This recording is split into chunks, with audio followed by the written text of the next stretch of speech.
Hey everyone, Daimien Kamiya here, with tech problems like you couldn't believe, and it's actually annoying me. So right now my Stream Deck isn't responding.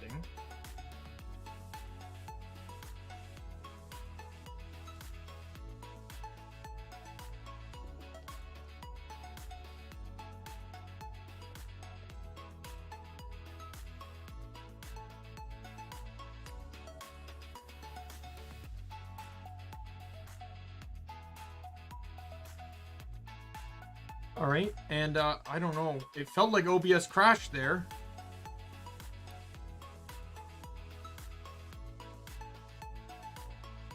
I don't know what's going on. My computer, ever since I tried to set things to upgrade to Windows 11, some settings must have changed on my computer. So now anytime I put my computer to sleep, it'll reset on wake up. And that recently happened the other day, and since that wake up, I've had incredible lag and frame issues with my machine, for whatever reason. And it's annoying the ever-loving hell out of me.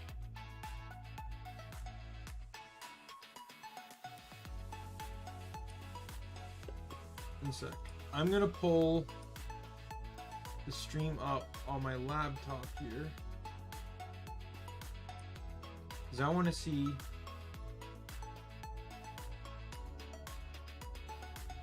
how well things are looking. Doesn't seem too bad on the receiving end. Alright. It's very stuttery in OBS, which is what it's, you know, semi-stuttery in OBS. So that's why I'm worried. But yeah, and personally, I don't know what the issue is, though I may have guesses.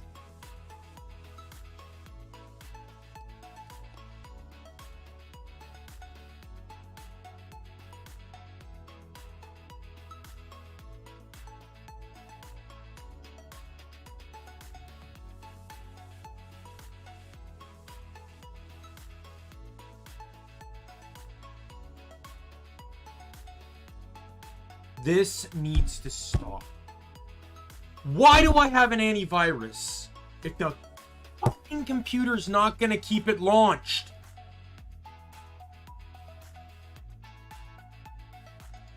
God damn, last thing I need is Windows telling me every 5 minutes my antivirus to turn on my antivirus. It's supposed to do that on its own.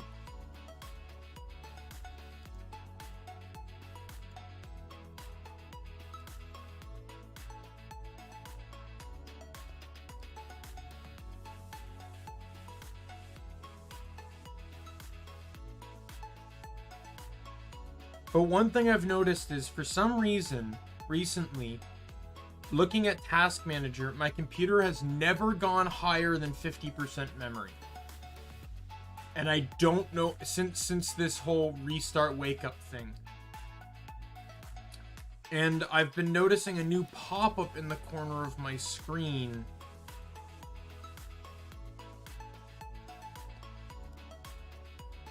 One second.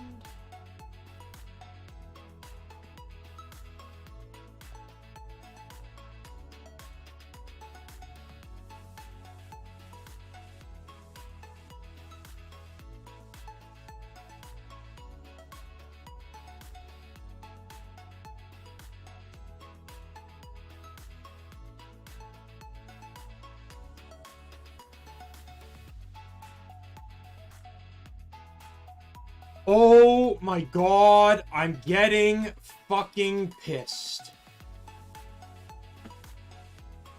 My Stream Deck's not working. Love to have a $200 piece of equipment on my desk that is not working. I don't know what the hell is going on.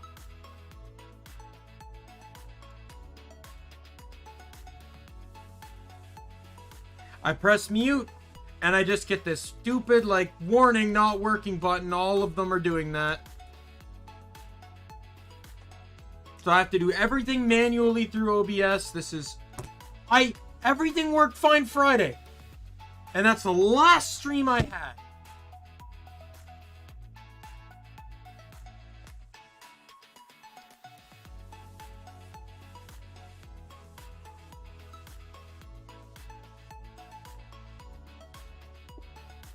Pressing keys won't have any effect until you relaunch this program. Well, they're not having any effect now.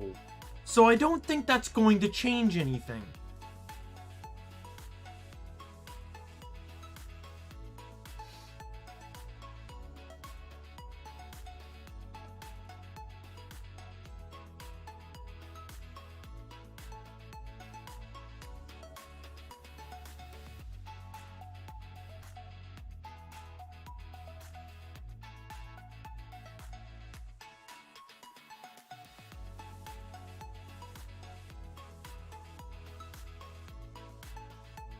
Oh, fuck off.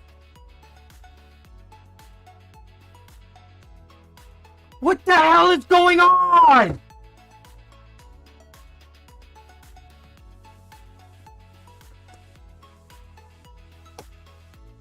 I'm sorry, guys. I don't like it when things don't work.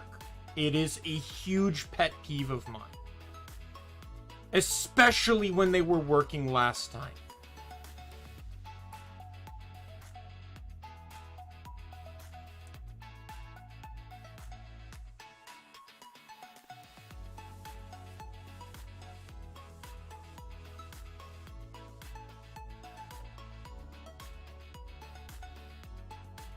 One second.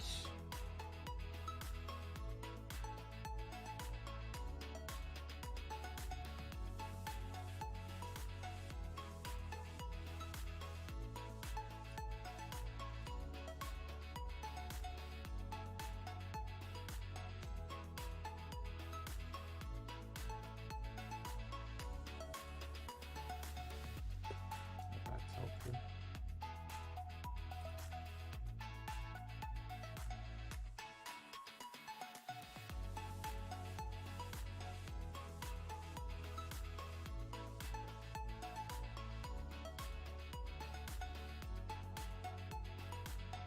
I get the smallest feeling I might know what the issue is.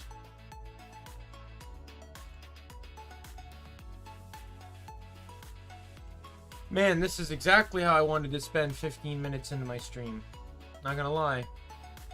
Absolutely wonderful.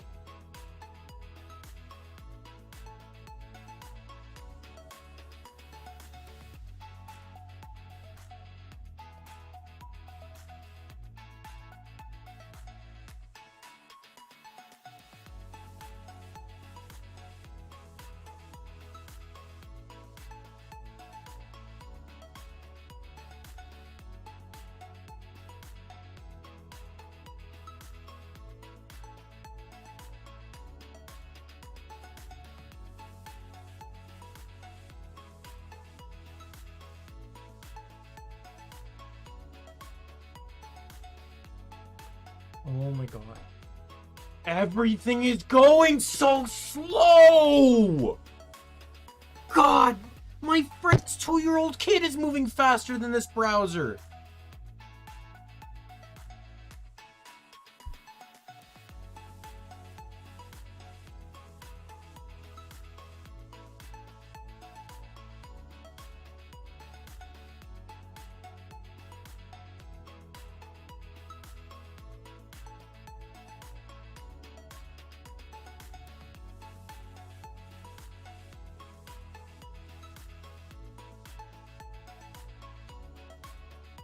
I think the issue, this is what I think the problem is, but I don't actually know.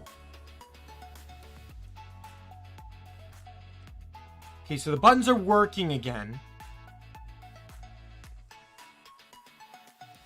Not really. Okay, well, great. Why?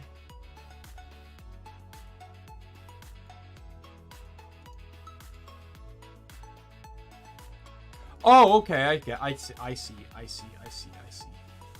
So, Streamlab, so I guess at some point, shut up, voice mod, I don't need you on right now. I don't know what the hell opened you, close.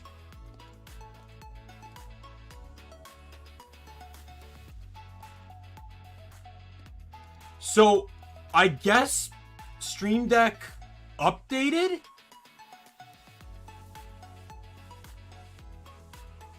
and it completely just reset the source scene of every single one of my buttons. So that's why it wasn't working. And my model is fucked up again.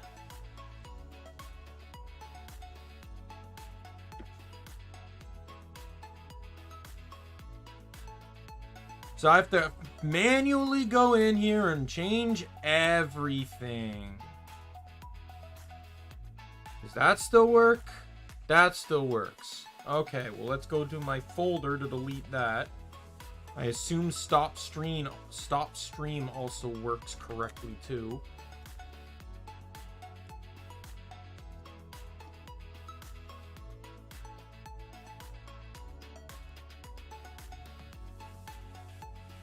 Does this work? It does.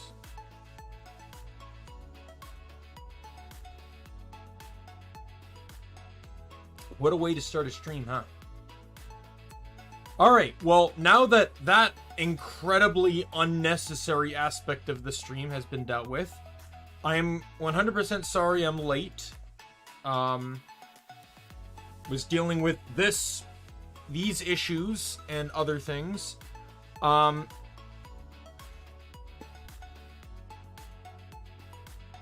Every time I see my model break like that, I keep getting more and more pissed off. Every single time I see my character lean back, like eyes dead, broken neck, like I'm getting furious every single time I see it now. Every single time.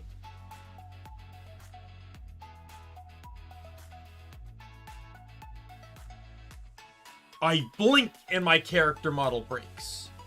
And the only fault is the camera. But I can't put the camera in a good spot. Because the good spot is smack in the middle of my monitor.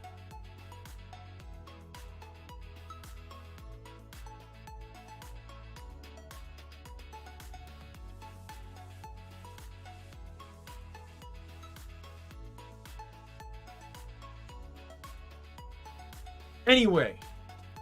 So we're back to using exercise counterpoints. Because my arm still, you know, like it's better, but it's not fully recovered, I'm probably going to maybe cap a little bit lighter, and then maybe if I feel like it, pull out some banked points. So we're gonna do 30. However, I'm gonna try something new for the counter. One thing the counter has been doing that I've not voiced yet is it's actually been affecting my anxiety a little bit. I'm not someone that is diagnosed with anxiety or anything, it's just general anxiety. But I found myself really scared to do certain things that I knew would give me higher point values. Like death was scary to me because it would give me more points. But even then, like even casual things felt scary to me. So to counter this, everything is worth 1 point. Every single thing is now worth 1 point, and I scrapped the curse scrolls modifier. So if we look at the description, it is 1 point for a death, 1 point for a curse scroll, 1 point for a trait upgrade, 1 point for an elite enemy defeated, and 1 point for a boss defeat. That's it.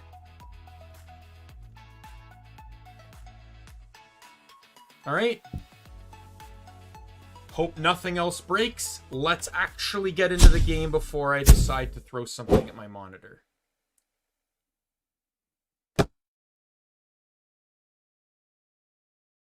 Can we do that again? I want to make sure that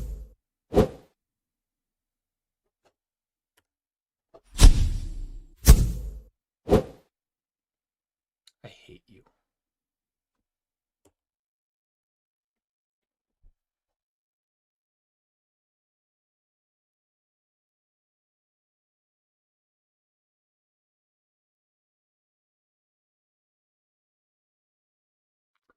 So because of the transition, I've never said this before, but because of the way the transition works and the time it takes, I don't want the screen change can't occur until the screen is fully covered, or else it doesn't actually function like a transition. But I could not find any way in OBS to delay changes in things.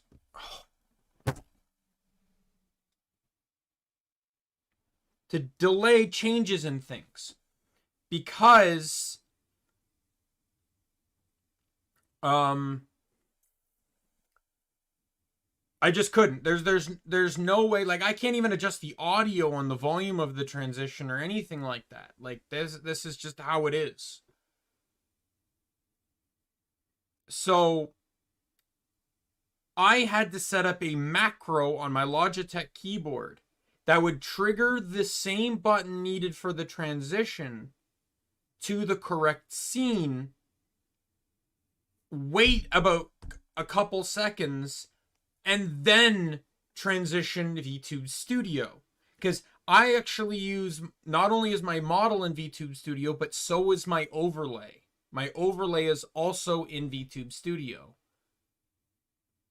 Right? Like, if I hide VTube Studio, everything disappears. Right? So I had to set up all of this delay, and then it would press the button to scene transfer within VTube Studio. But because of the fucking lag I have right now, it's not working right. Fuck off!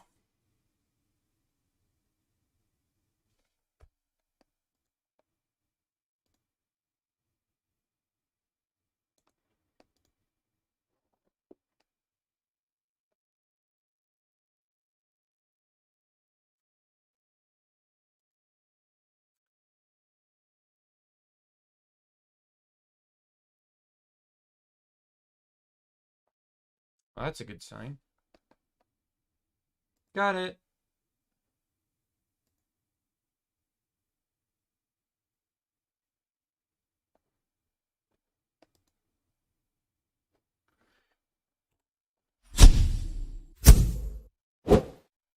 Fuck you.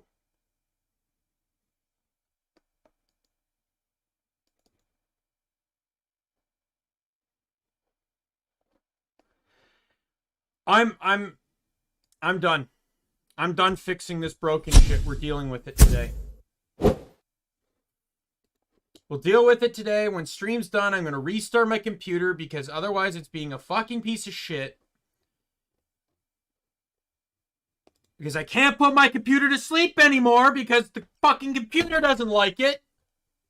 If I put my computer to sleep for 5 minutes, wake up, everything's fine. Put my computer to sleep overnight, wake up, reboot screen. Fuck off.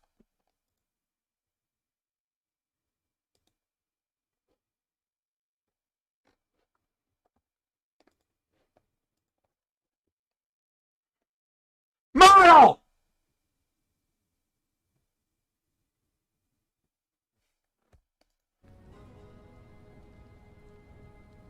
Can you believe I was in a good mood before this stream started?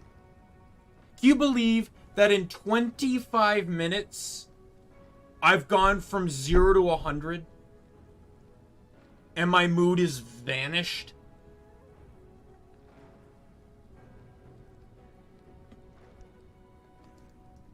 Let's just play the fucking game.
You know what?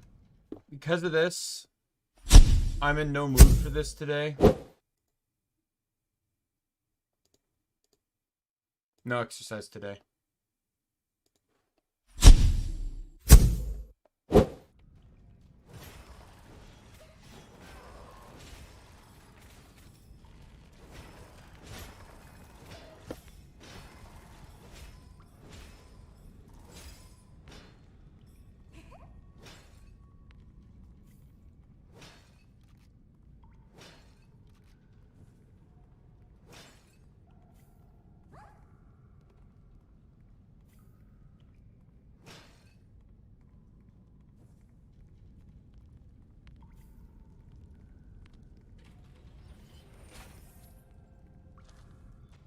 Let's just get the 600 points we need to unlock the new character.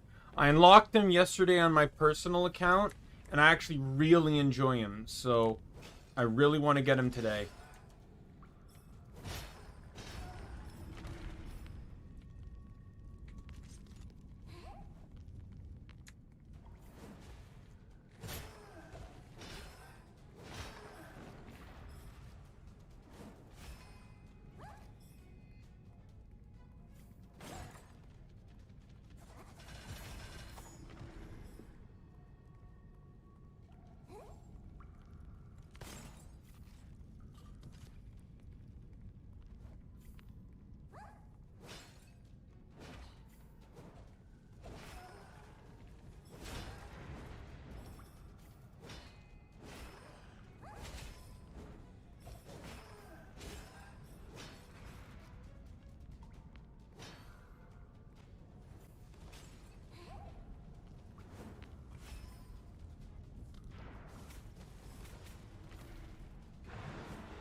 I'm trying to get better with my anger.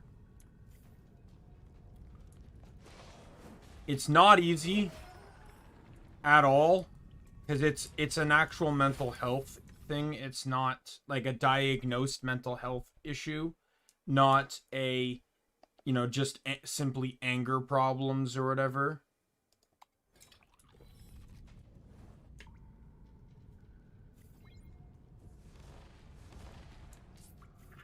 So it's in my case, like, to simplify the understanding of it, it's the same idea as telling a depressed person to cheer up.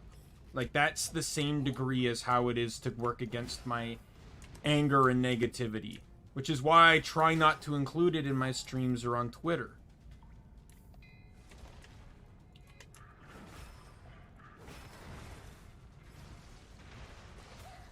But, you know, when, like, it's one thing when I get annoyed, because I can get very easily annoyed.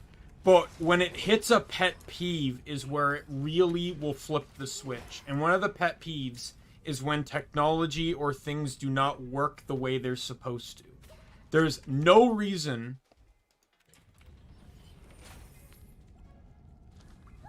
There is no reason why anything should be running slow, anything should be running late. There's no reason why my computer should be restarting every single time I try to have it sleep overnight.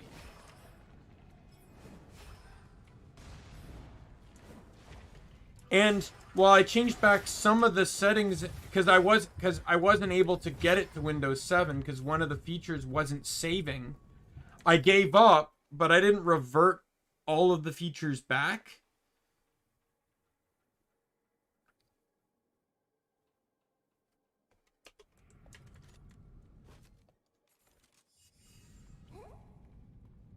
So I think one of those features is what's causing this problem, but I don't know which one. I'm not that handy with computers.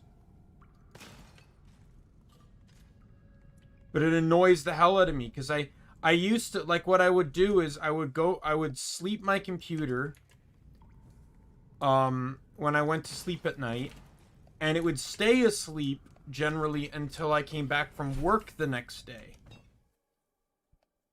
Because I wake up about an hour before I need to head to work. So there's no reason to go on my computer when I can do anything I need to on my laptop, which falls asleep on its own and I can wake it up whenever it needs to. It's also a lot more simplistic to wake up and stuff, right? It doesn't have to take so long to reboot kind of thing.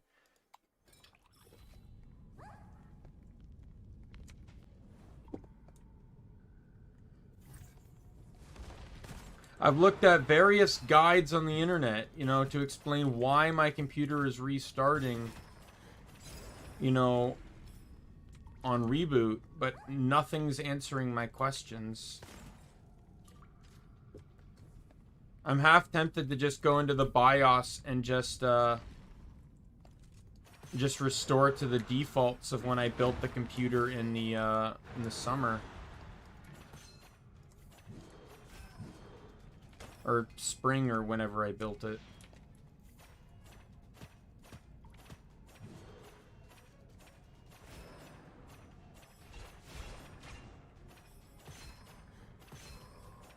Might also try asking a few people. I do know a few people that have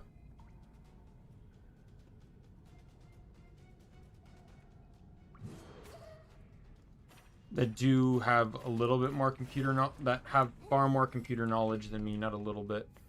And maybe one of them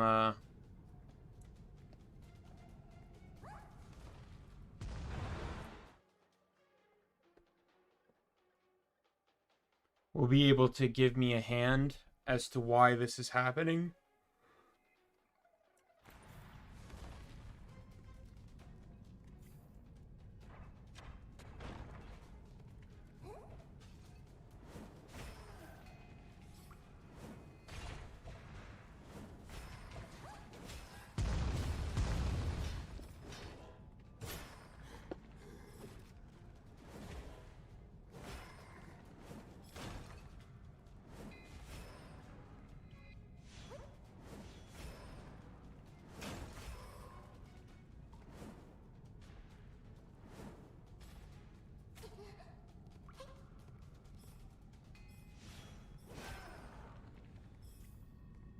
I see a red chest. I'll go get that.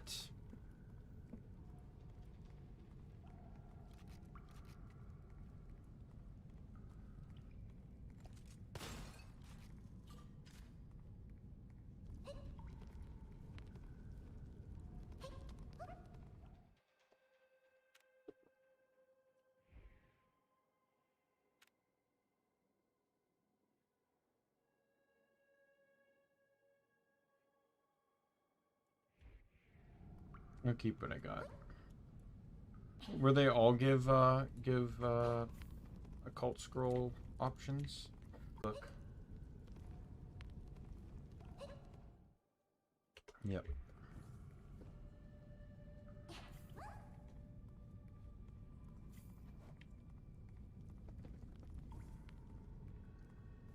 Let's pick up the power up and then we can go to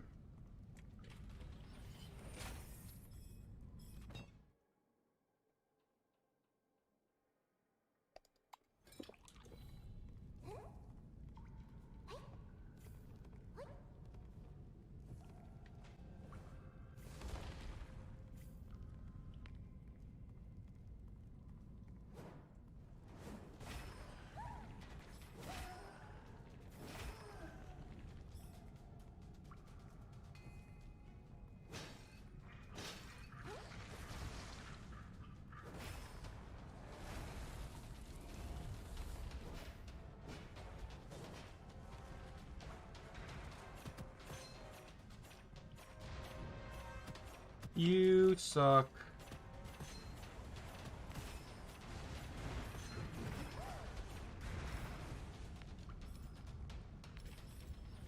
There we go.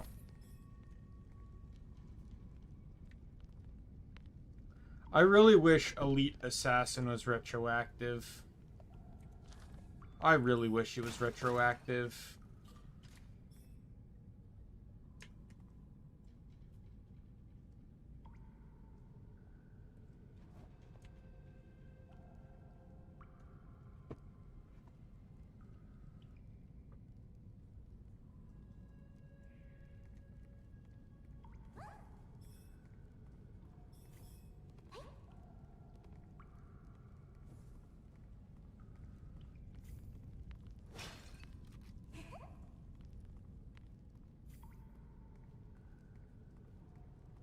Because there's times where it's like I get that scroll and I've already killed 3 elites, and it's like, okay, well, I could have had 30% damage bonus by the time I get my hands on that scroll.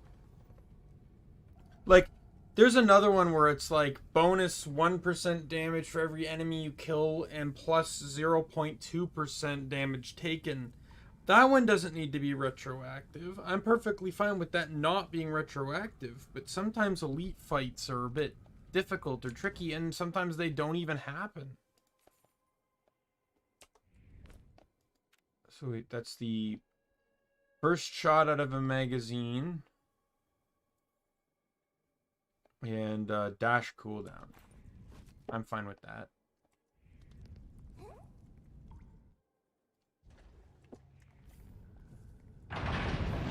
This is Golem, right?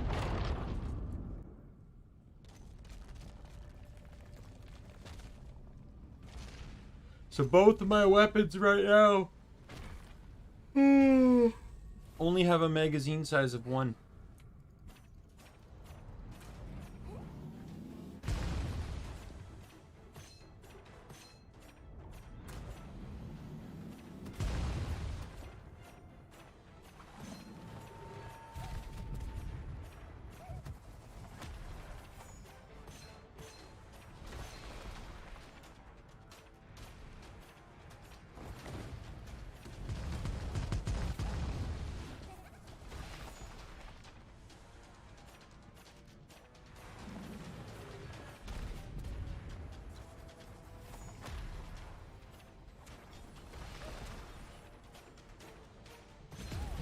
Got him.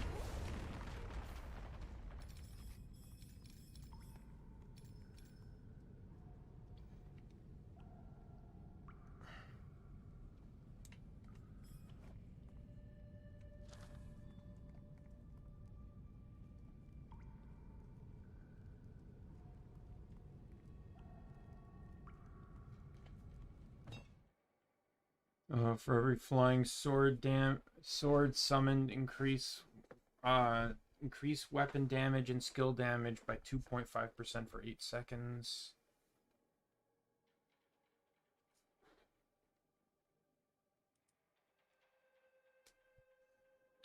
After marking enemy with fatal bloom, some.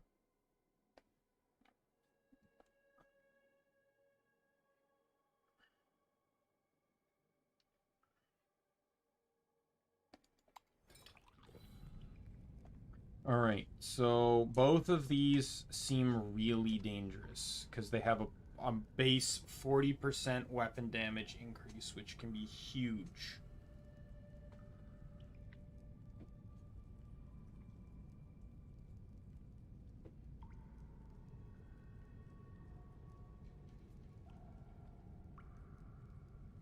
Not only that, but the 30% chance to recover 50% of the magazine when you kill an enemy. I think I'm going to take that switch. It's this one that tricks me, though. I think I'm going to keep Prism. Model.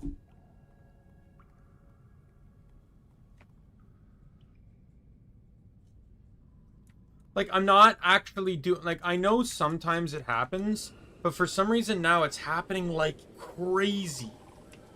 You know what? I apologize for this. But let me restart VTube Studio, maybe.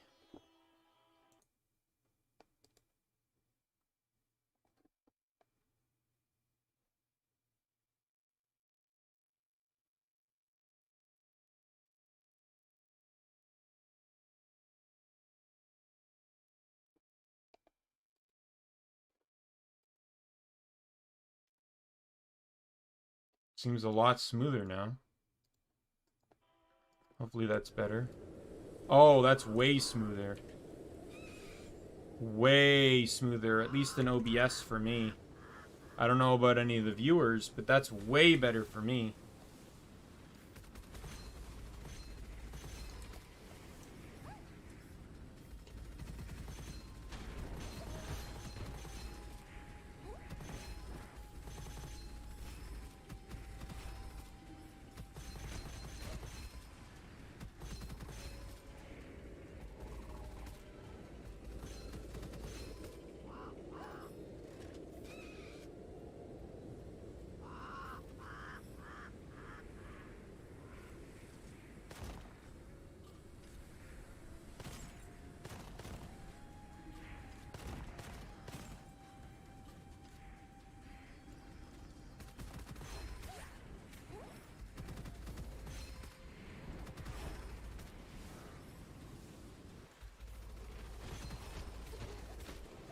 I'm hoping to finish this run with somewhere between 400 to 500 points. And then maybe just get a pretty nice run on the next attempt, and hopefully that'll be more than enough needed to unlock him.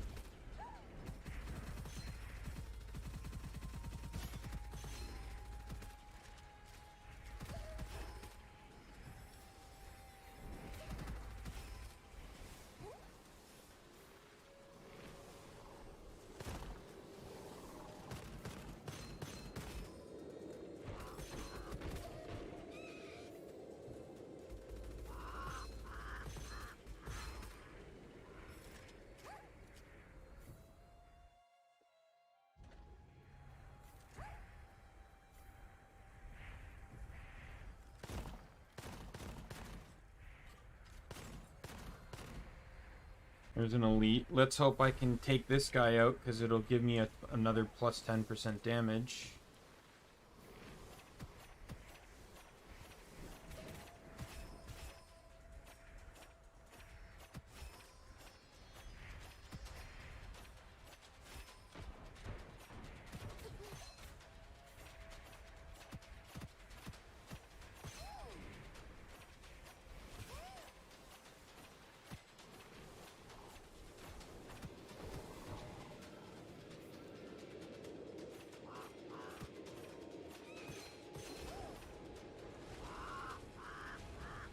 Oh no, it's the elite hermit.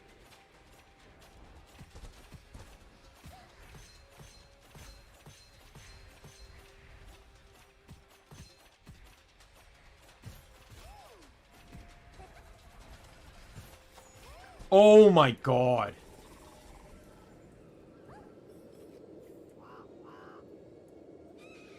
Now, I did not think that was gonna happen.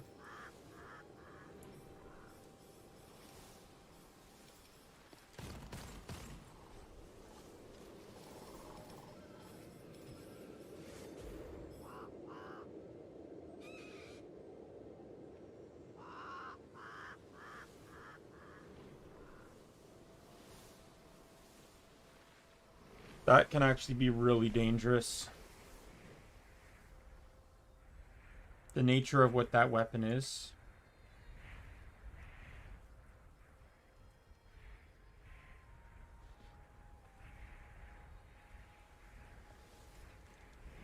I feel like this is a bit of a weapon that's too hard to pass up.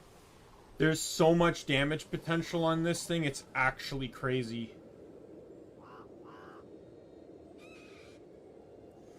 Like, you already have a 65% lucky shot chance, and if the first shot doesn't kill, the second shot's going to. 100%. I'm gonna try it.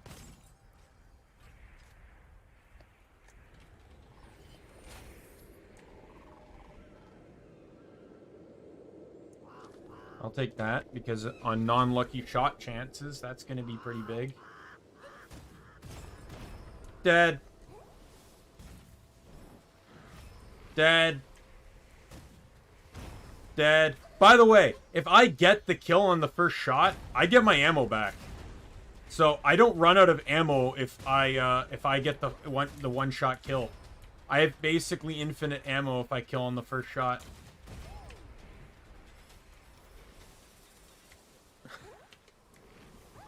I don't even have to reload. This is great. Okay, well, that's also pretty powerful there. Like, what's that? 75% lucky shot chance? Plus an explosion radius, so its black hole effect is going to be larger. But it doesn't compete with the orange effect on this thing.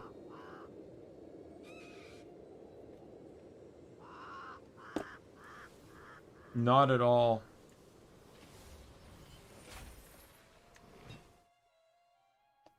Flying sword base damage, will take that. Oh yeah, and I also have the like what other bonus occult scroll bonuses do I have that are affecting this? I'm at 20% on this right now, I believe. When I'm at full health, 25% more. First shot is 50% stronger. And if it's a non-crit or lucky shot, I don't know if this affects lucky shots, actually. But either way, like, the first shot's powerful, the second shot's powerful. You know, like, there's really no lose on this.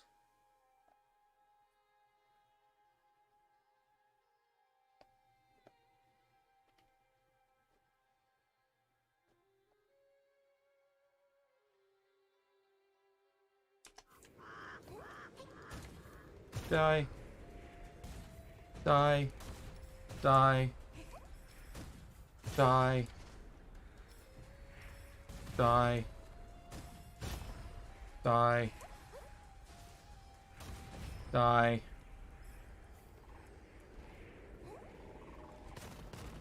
This is one of those moments where you just feel very overpowered and know that will be your end.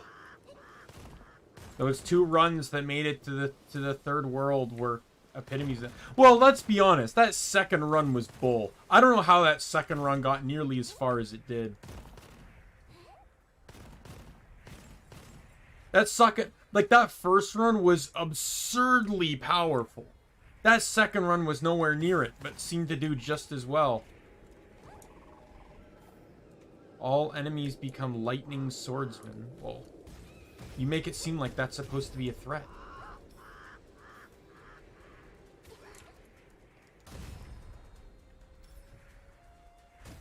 Okay.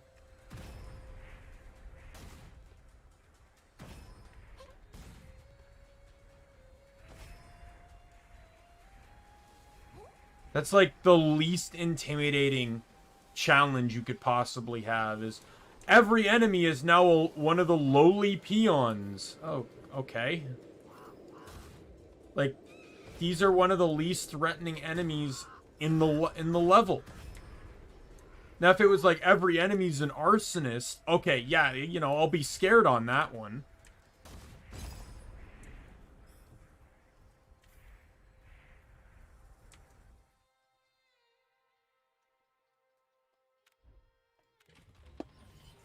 I'll pay to get a free upgrade on that. Are you serious? Absolutely.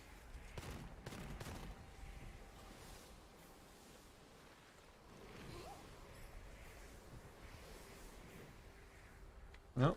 Bonus corrosive damage, and I'm immune to corrosion, which will be really useful for my Prisma.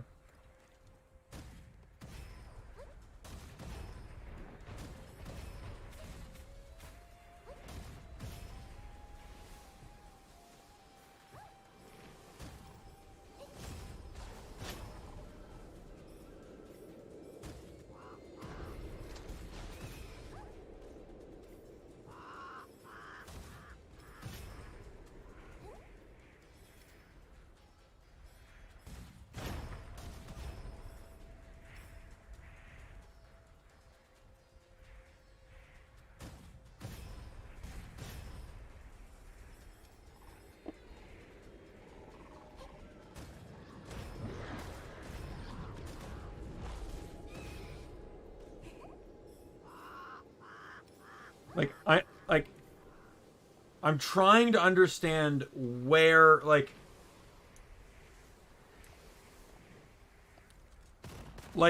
when you have a rocket launcher, a powerful rocket launcher, combined with powerful bonuses, and the bonuses are enough that you're killing most things on one shot, which basically guarantees you infinite ammo.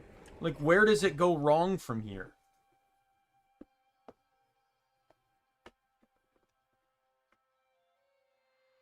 For every 10 ammo consumed, rate of fire.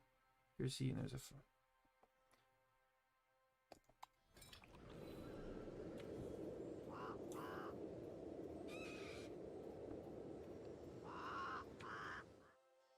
Okay, well, I don't have enough to upgrade both. But this is still a useful tool to me, even as a backup. If I fight the worm, it'll be immensely useful because I can use it to armor strip.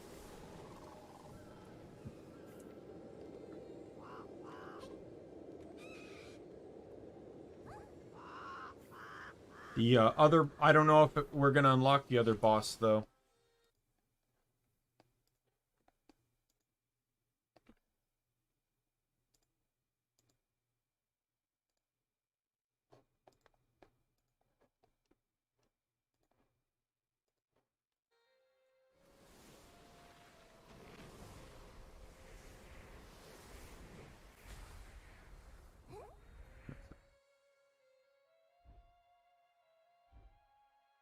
Absolutely not.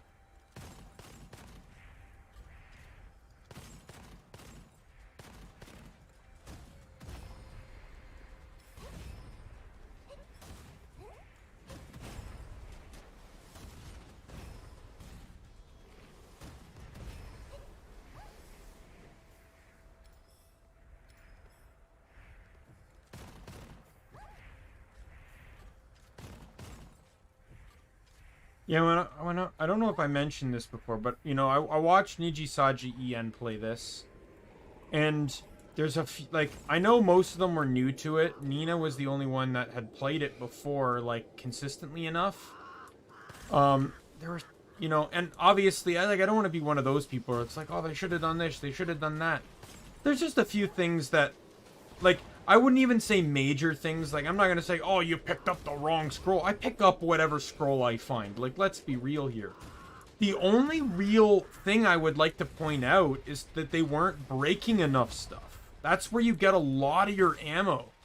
You get a lot of ammo back from breaking pots and stuff around the area.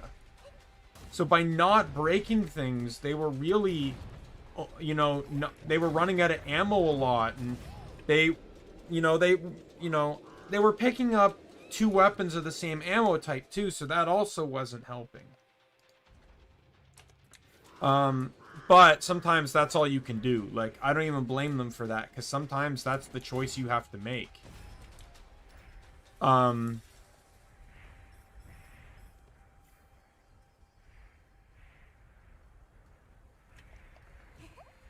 You just gotta be careful on your ammo. Like, if I have to do that, I generally use whatever the most effective out of the 2. And I save the other one for a backup. Like, for example, if I have... Oh, why am I stuck? If I had the bow... I think I have this one in my other... First shot after 10 seconds will deal critical damage. That's nice. I'm not using a weapon with critical damage on it, but thank you very much.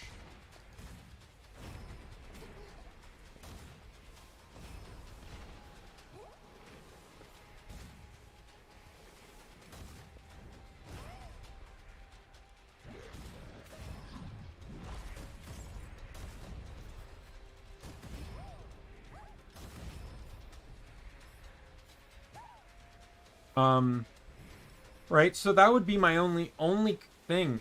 And this is just my own strategy. But when you're playing that way, you're breaking pots. Always use your primary. Never waste ammo to break open pots. Never. There's no reason to. The pots aren't going to go anywhere. So you have no reason to not swap to your primary and break them open.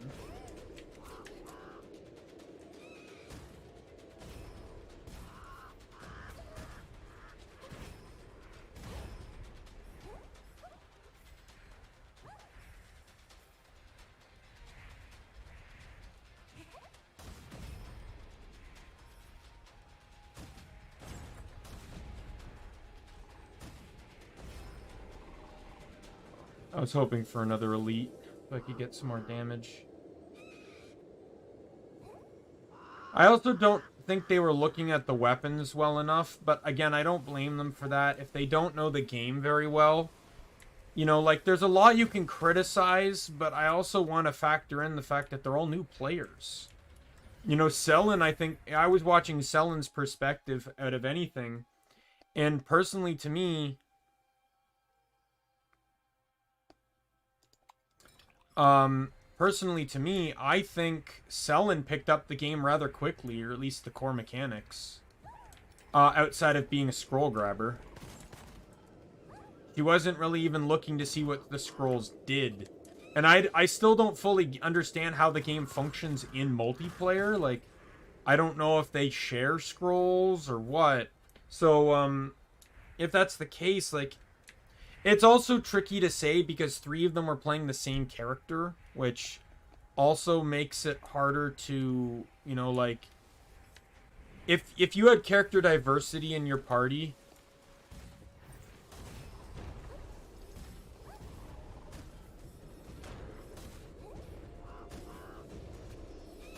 right? If you had character diversity in your party, then I can understand, you know, picking and choosing what scrolls. Like, Nina did that a lot because she was playing Kinyan or whatever, the bird, basically. The, you know, the Tengu who...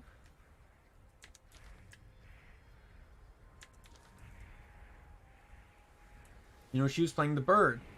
And he doesn't have a shield, and she was finding shield scrolls, which were useless to her, so she gave them to the others. You know, that kind of cooperative play style is sometimes really, really necessary. But when 3 of them are playing the same character, they're gonna generally... The scrolls they're looking for are either going to be similar or slightly different depending on the weapons you have or the trait bonuses you got, provided that those bonuses are independent per character. And what I mean by that is the blue chest. Like, so whatever 3 options I get, they're independent of what another character gets. Which I hope they were, so that way you don't end up with multiple people running the same build.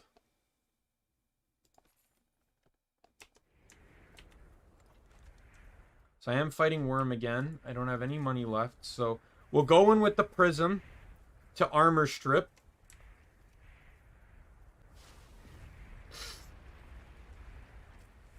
And then when the armor's gone, we'll switch back to the rocket launcher.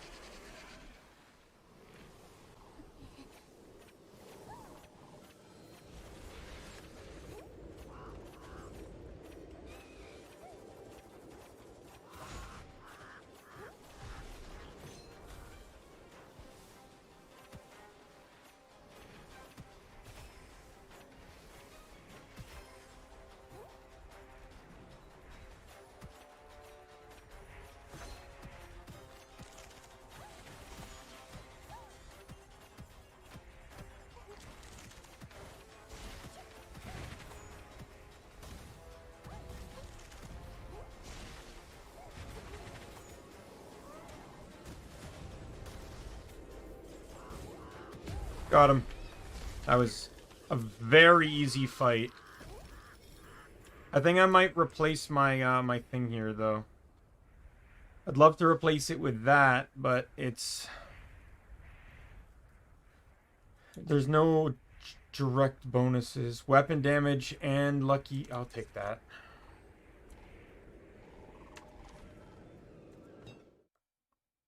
Enemies marked by Fatal Bloom take 10% extra damage and flying swords summoned by them would home in on marked enemies. Take that. Yeah, so the new weapon I just got here, 40% base damage increase, 50% lucky shot chance, and another 50% lucky shot chance after killing an enemy, and 80% on the first shot after being reloaded. So this is actually the beast of a sidearm. Whoops, wrong way.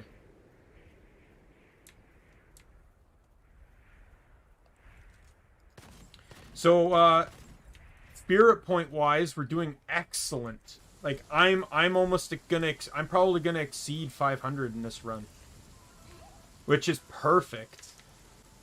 Like, this run doesn't have to go far. I just want to get as close to 600 as I can to buy the next character.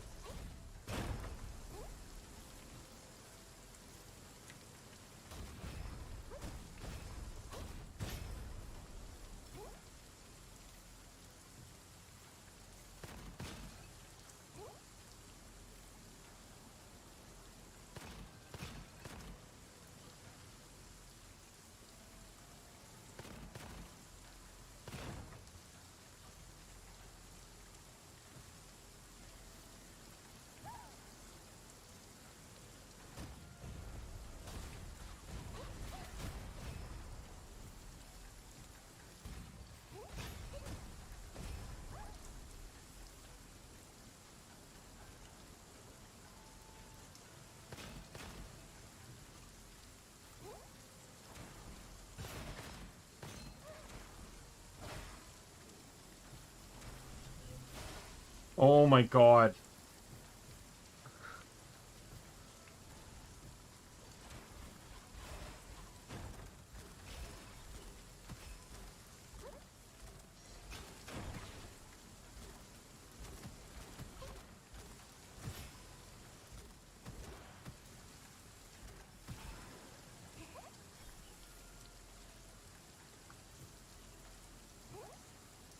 be able to upgrade one weapon from this guy.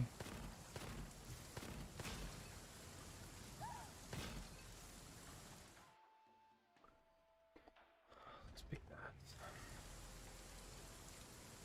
But I think I got two really solid weapons. They just gotta hit. That's the caveat here, is they just need to hit. But I'm really souped up on my action skill, on my skill damage and stuff, so that's also really good too. Getting that legendary scroll for skill damage was huge. Like, my sword abilities are insane with how much damage they do. Oh. That was... You do not know. I jumped. I'm not even gonna lie to you guys. I jumped. When I saw those exploding lanterns, I jumped.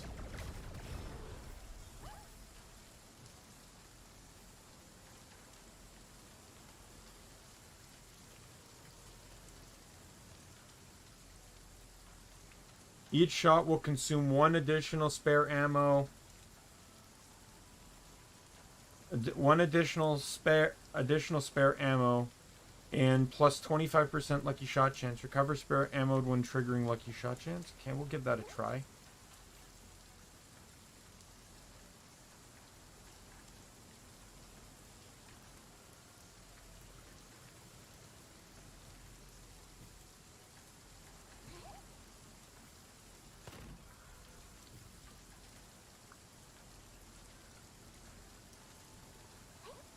There's an elite. We'll see how this one goes.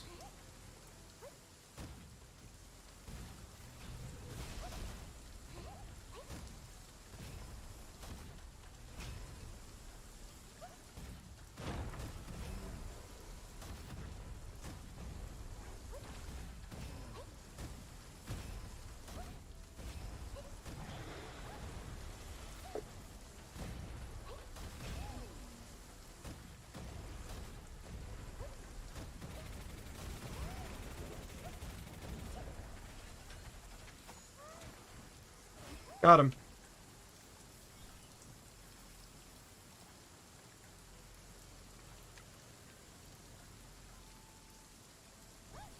That's another 10% damage. You know, I'm not gonna lie, I kind of lazily picked up the bonus for the elite, the 10% elite boss damage scroll. I didn't actually think it was going to be as powerful. Okay, so now we're in a really interesting... Do I pick this so that every dodge... Because I do have dodge cooldown. Every dodge just gives me more lucky shot chance bonus damage, which can be huge. Pick this to double my bloom ability, which can also be really big. Because it's being very powerful right now. Or do I pick this to double my ammo? Which could be a concern. Let's pick Speedy Pursuit. I think that one's going to be the better option.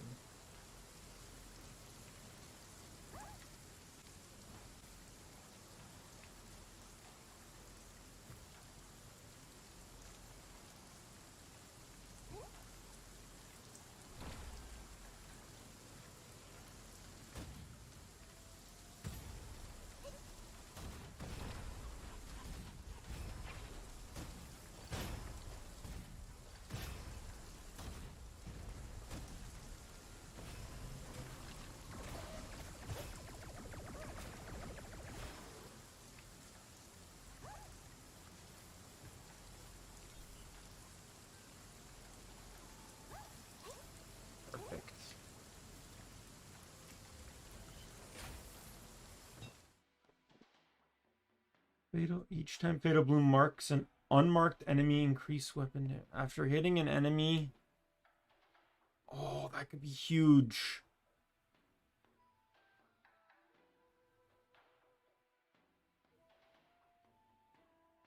I have to take that. Alright, I want some more blooms, so I'm just gonna quickly run around and break things to try and hope that some drop.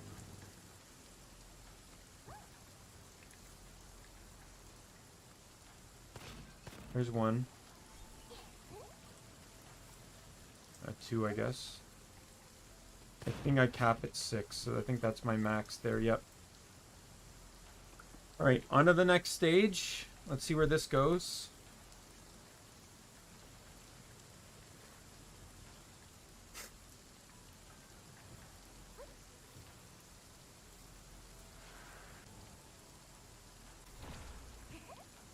Now, I believe corrupted monks are going to be way more common now.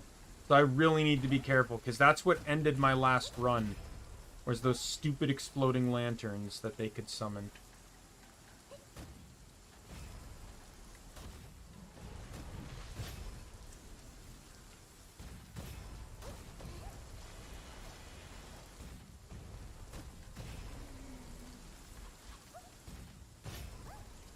I really need to keep my eye on the mini-map more, too. I think that's also going to be a huge boon. With the nature of my skills, though, I think I have the benefit that if an enemy is going to be too far away... Because this area, the enemies really take advantage of high ground. Hey, Molotov! I was just talking about how in this area, the enemies really take advantage of high ground. So I'm going to take advantage of the range bonuses I have right now. Because I have a pretty good lucky run going right now. First run, by the way. Doing good on the run.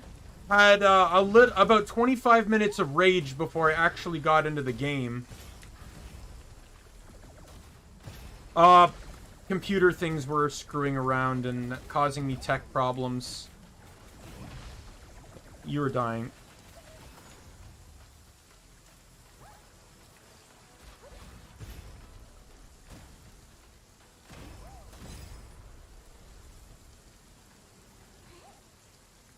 There was swearing, there was yelling, there was screaming, there was restarting programs, and complaining about other tech issues I've been having, you know, the works. I'm a person, like, you know, like, I can get mad quickly. But when it's certain things, like pet peeves, like technology not working the way it's supposed to kind of thing, those can flip me faster. Oh my goodness. 8 times 3 is 24. 24% weapon damage right now off of that scroll.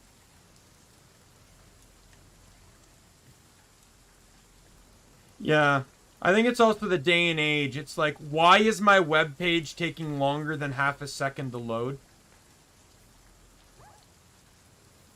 But like, this is deeper tech. Like, I tried to upgrade. I upgraded my computer and tried to make it compatible for Windows 11, and stuff wasn't working, so I gave up. But ever since I've done that, if I put my computer to sleep for an extended period of time, my computer will reboot on waking, and I don't know what's causing that problem. So I can't put my computer to sleep anymore. And that very thing happened over, I think, Friday into Sunday or something, and my computer's been running kind of slow ever since. Or it's been having slow hiccups and stuff.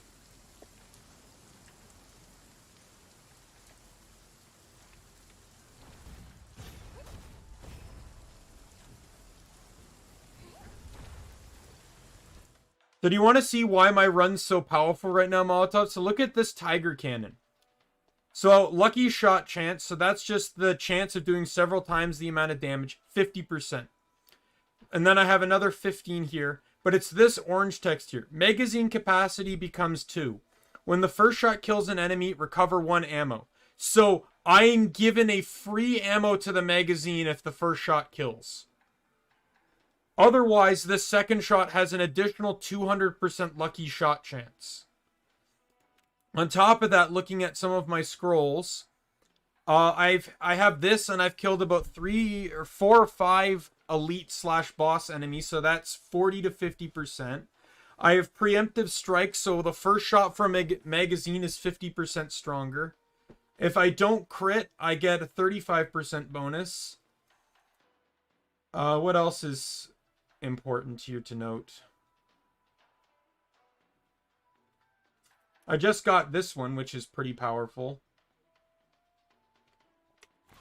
But, like, yeah, just those bonuses combined are really, breaking the run. Monk, you need to die. I'm not letting my run end the way it did last time. Absolutely not. The corrupted monks will not be the end of me this time.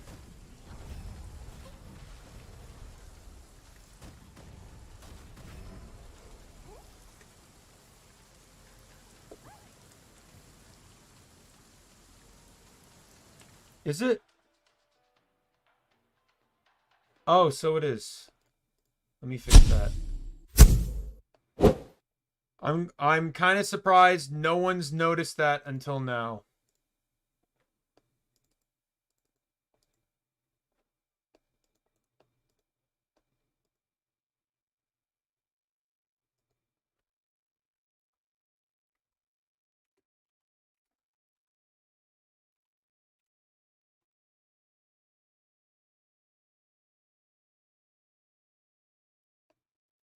Because I've not adjusted the spelling on that since I initially set it up.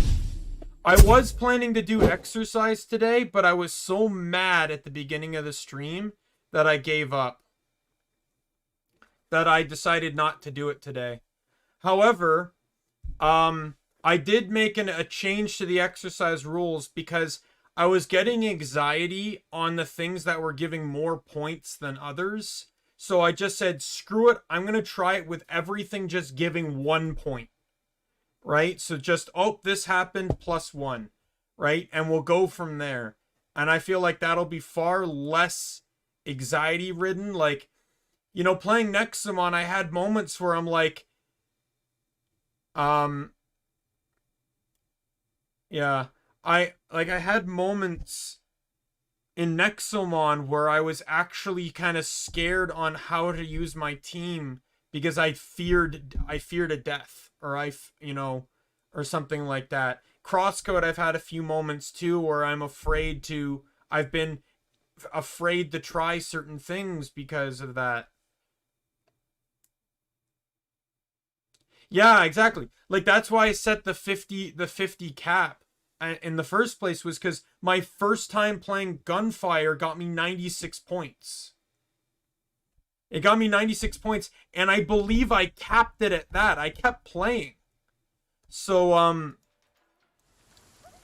so I really, you know, I want the exercise to help me improve, but I don't want it to terrify me or anything.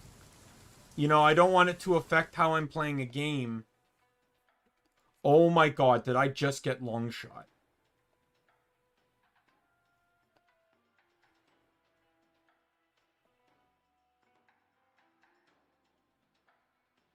That's actually a really nice orange effect. If I was playing the shotgun guy, that would be a broken weapon. 50% lucky shot chance. 50% chance to fill magazine when killing an enemy.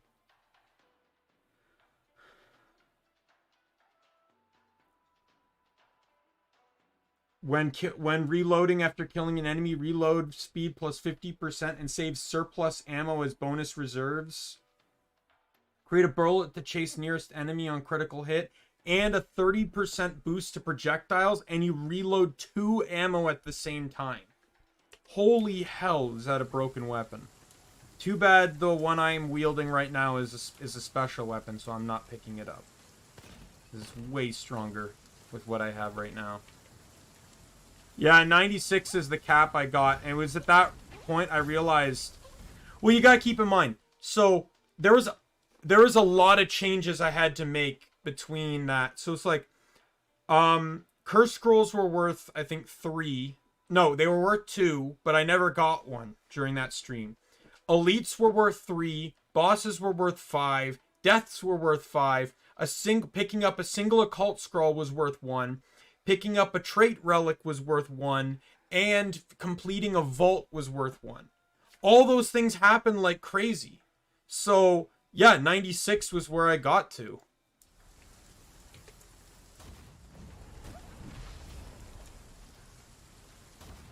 monk.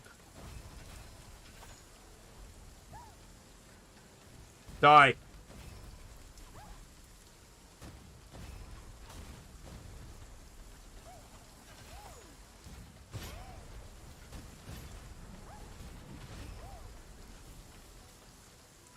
Oh my... Oh god!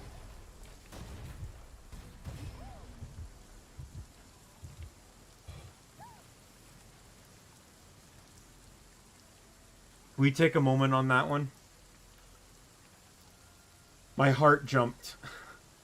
I was about to mock this tiger cannon for being much worse than the one I have, and then I heard the horrible laughing of an exploding lantern. I managed to kill it, but that shark almost got me.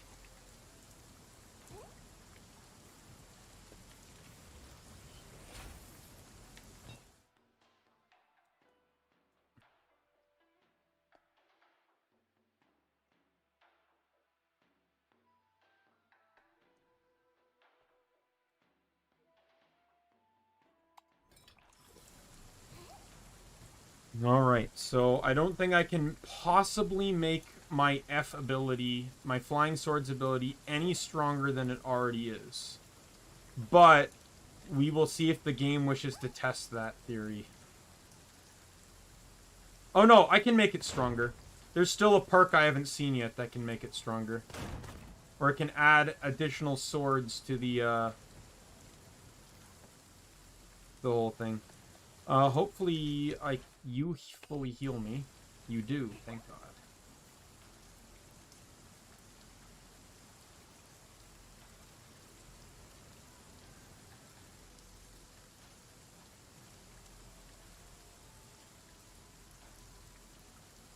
Well, that's good. I still need to figure out my bot situation, but I get so few people in chat right now that I don't really think it's a worry. Like, in all honesty, you're probably like 80% of my chat, and Red probably makes up like the other amount. eBay swings in every now and then.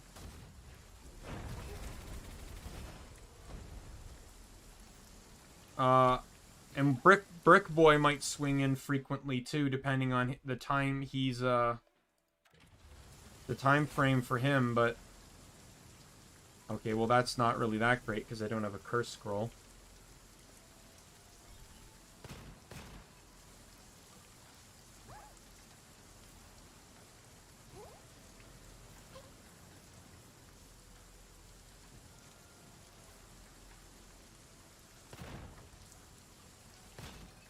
So I did get my cross-stitch stand for Christmas. It's way bigger than I thought it would be. So I'm gonna look into things to try and get that started soon.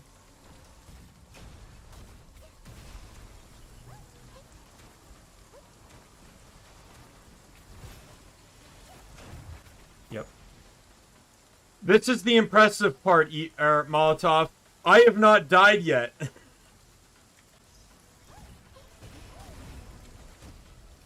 That's the furthest I've ever gotten in this game without dying yet.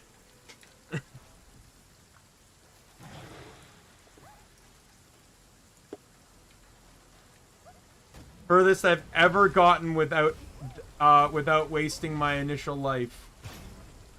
Am I happy I restarted? Not particularly, but I'm not too upset because it still puts me in the goal range that I want to be in.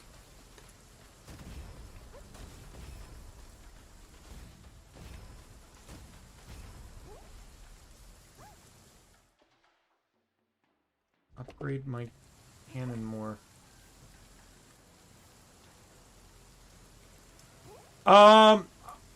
Luck. I'm gonna just say luck. Like, factor in that I got an absurdly powerful weapon. I got scrolls that complement it to hell. And then factor in some of the bonuses I got that and scrolls that make her 1 and 2 her hero skills absurdly powerful. And I don't even have any talents for her yet. She could be stronger with Blade and Heart. So I'm gonna say a combination of everything, but really it just comes down to luck.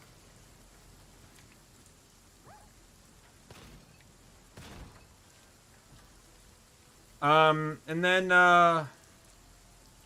what else? I've been kind of procrastinating a bit on setting up voice changers and getting the stuff set up for audio skits and stuff. I have something planned for the end of January as well that I really need to work on, try and figure out how to do. So, I need to really stop procrastinating. I really wanted to, the thing though is I really wanted to beat the Kingdoms of Amalur DLC, one of my favorite games, and I really kind of wanted to beat that on my own.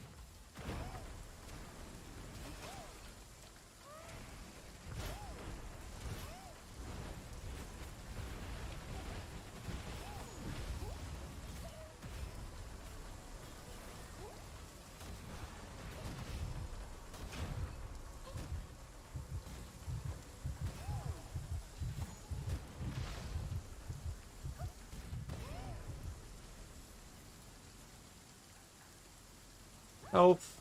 Health, please. Please, health.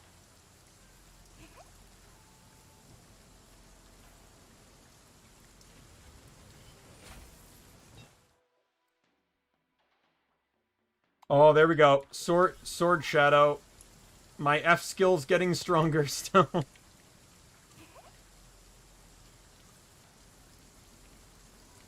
But yeah, I hope I'm not, like, part of it might also be that, you know, I had to work really hard during December and I kind of want to calm down, but I'm also overloading myself with stuff with January. So I may very well not get everything done. Like maybe an audio skit won't come out till February or something. You know, maybe I won't collab until February rather than January. You know, I don't want to,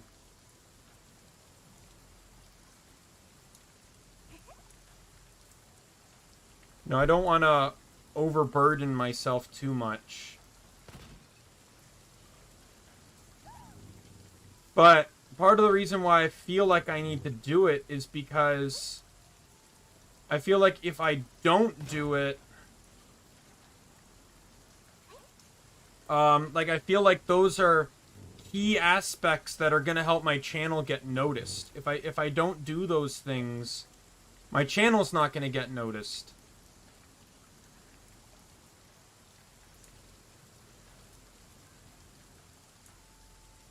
Yeah.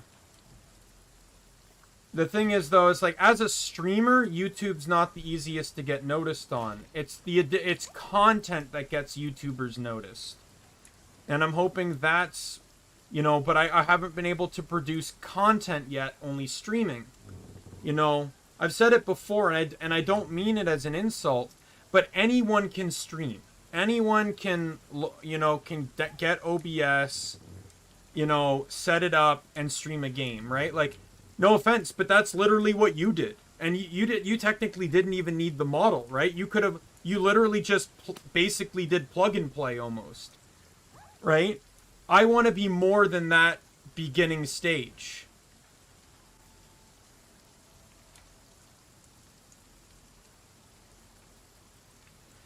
I actually, like, this is not your fault, but I do kind of get a little insecure when I go to your stream.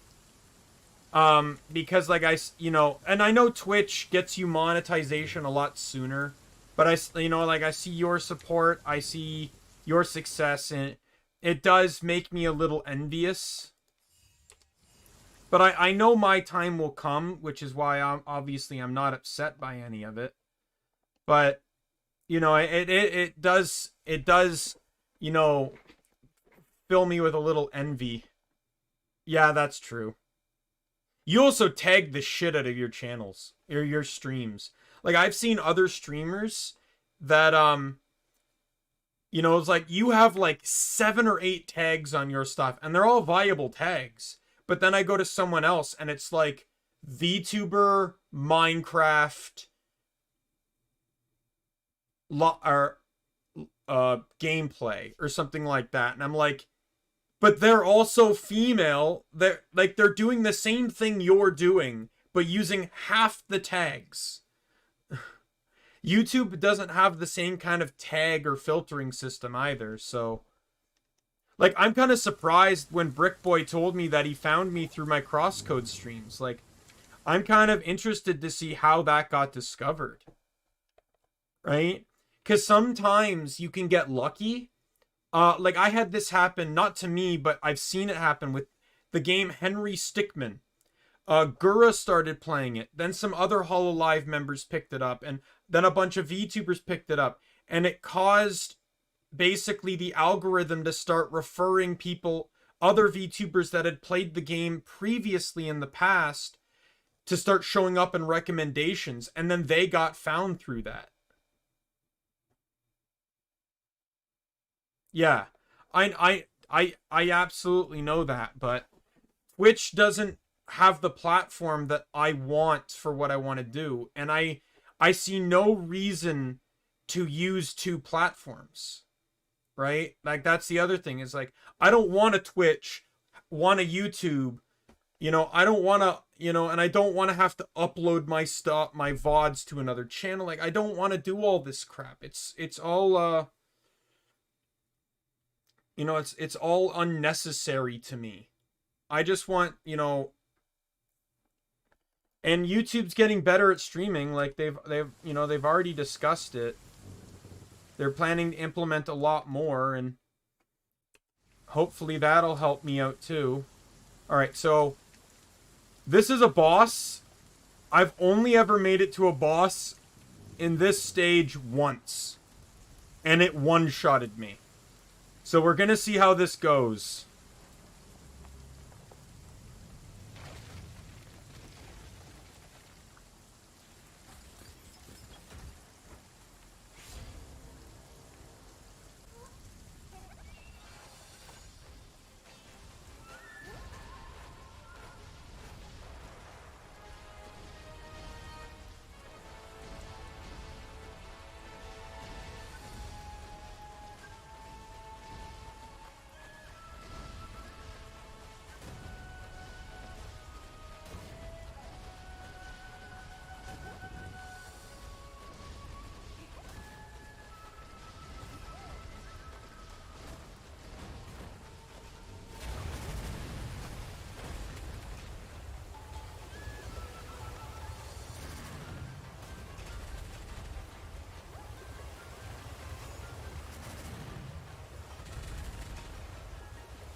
Oh, God.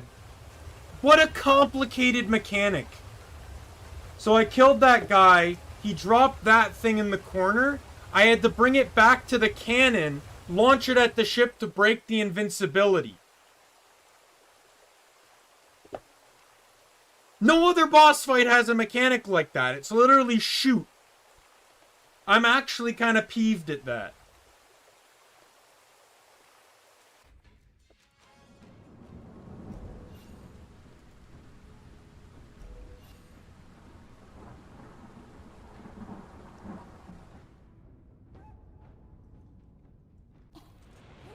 Alright, one more decent run and I can unlock the next character.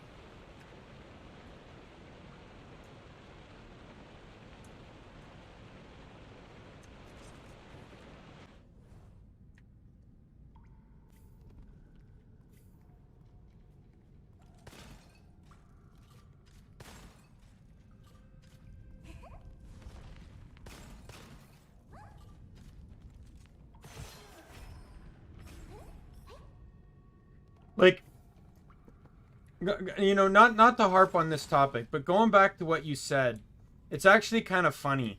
Where, like you said, being a female makes it easier, and I'm not gonna deny that, but I also don't have the numbers to necessarily confirm it. It's really anecdotal kind of proof.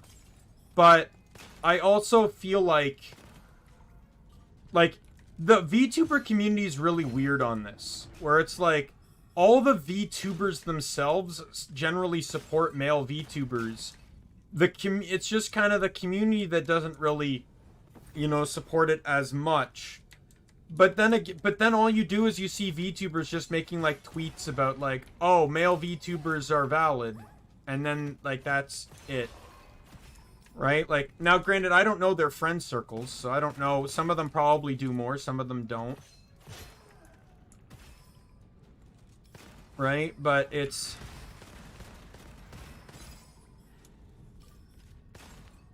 a tricky scenario.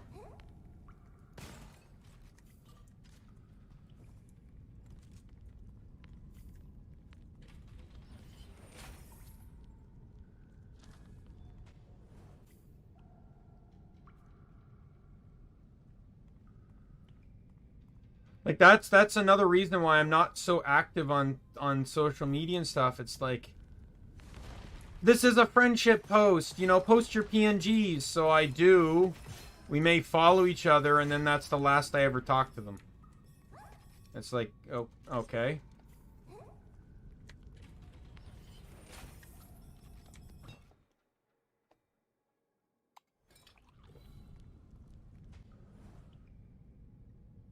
Like, I didn't come into this to get just Twitter followers. Like, I wanted actual friends. Like, I got out of you, eBay, Mazzy. You know, I wouldn't say me and Mazzy are as close as I may be to, like, you and eBay, but we're, you know, we chat. We chat here and there. We you know, talk to each other about stuff, etc.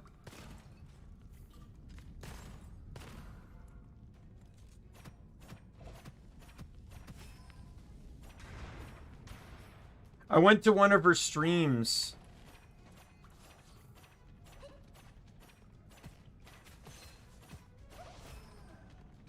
Yeah, I went to one of her streams, and she was playing with a guy. I don't really know who the guy was. I forget it. I don't know if I ever got his name either. But I swear to God, like, every 10 minutes, he, like, within 10 minutes, he said, like, the stepbrother please meme.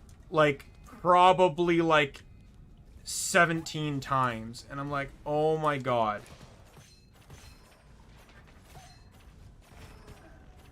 And they were playing that game where you're, like, you know, it's a two-player game where you're both kind of playing a dog that's a joined at the hip kind of thing. I forget what it's called. Right? So I don't even understand the relevance or context as to why he kept saying stepbrother help or stepbrother please, like.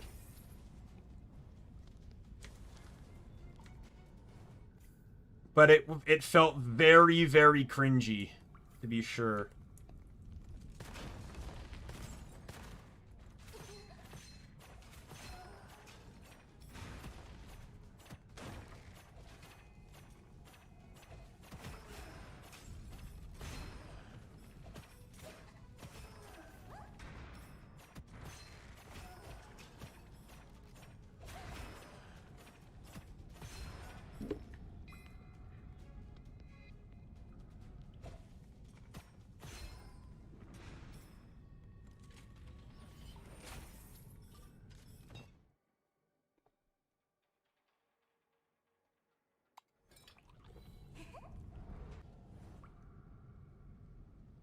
But you know, if that's him and he has no shame doing it, go for it. Like, I'm not here to criticize what he's doing. It just came off very cringy to me.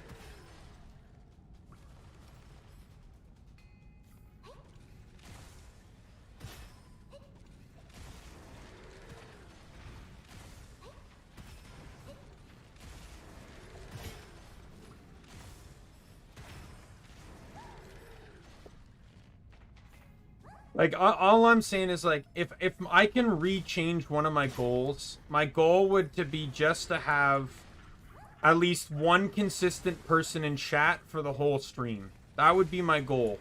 Because, like, and I don't want you to be upset by this, because you had your own schedule too, but, on Friday, you know, Brick Boy left, and then you left to go to your stream. And then I just felt the momentum of the stream die. Because now I had no viewers, so no one to talk to, so I ended up just feeling very withdrawn. And basically after the next run, I just ended the stream because it felt like there was no reason to keep streaming. I've had no problem, like, I did a 6.5 hour Nexamon stream with basically no one watching, and I had no issues with that. You know, but when people left, it, you know, and it left to no one, it really kind of felt empty and...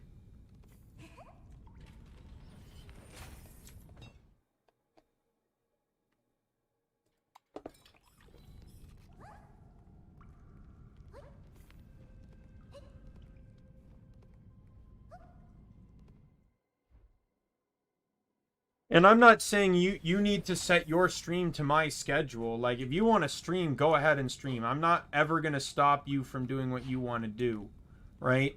I'm just, you know, I'm just saying, like, that's how it felt at the moment, right? Because for all we know, my stream could never end. I might want to play this for 10 hours, right? And that's rude of me to expect you to not stream because you want to, because I want you to be here for 10 hours, right?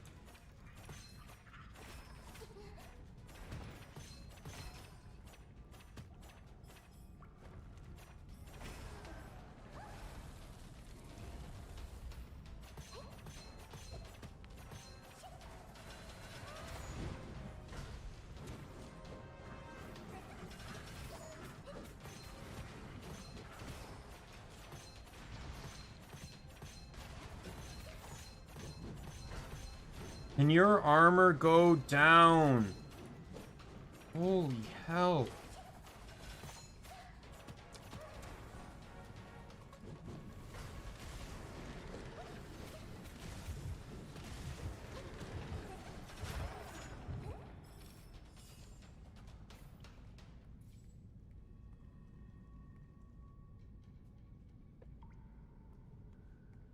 Yeah, and that's fine. But, like, if I wanted to stream, say, straight until midnight, well, you're probably going to want to start streaming before then, right? So, like, I can't expect you to stick around for the whole stream is what I'm saying, and I don't expect you to.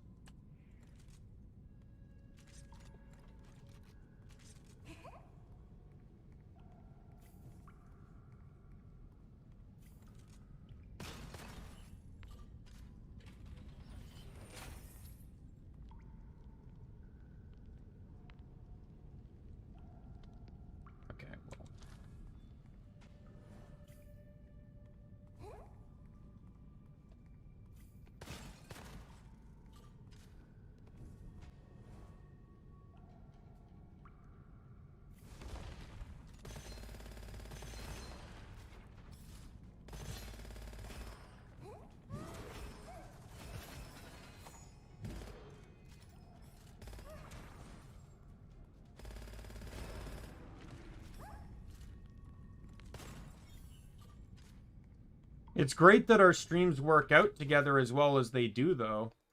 But, like, I don't expect you to throw away your streams because, you know, because, you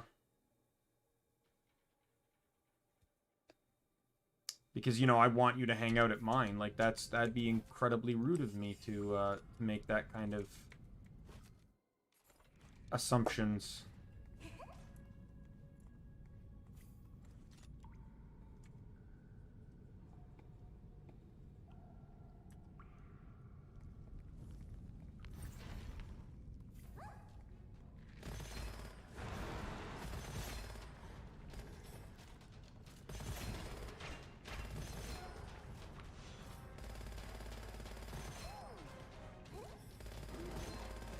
And I have plans for, like, my additional content. Yeah. Yeah, exactly.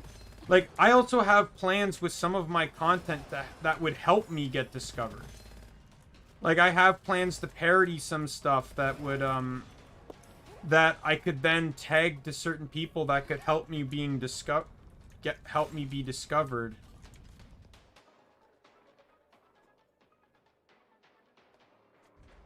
Right? Like, I have ideas. I just need to implement them. And tomorrow, I'm gonna go to the craft store to just see about the size of fabric for the cross-stitching. Because if I can't get the size I need from them, my options are either combine 2 sizes together or to wait until potentially February for it to ship.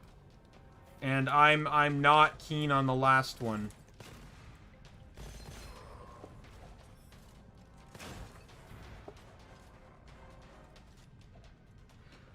Well, it's $200 in thread. I also have to get the basic stuff. Like, I don't even have needles right now. The stand was crazy, though. I kind of had to minorly renovate my room just to get this so the stand wouldn't be in the middle of the floor.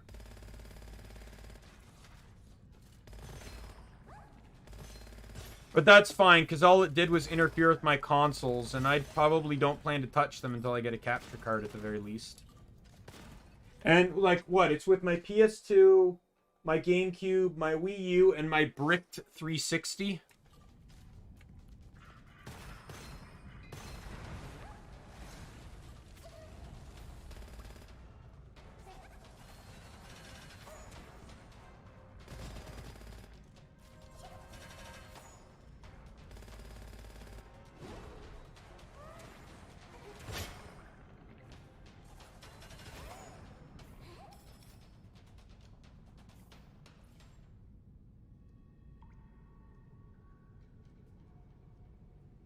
Okay.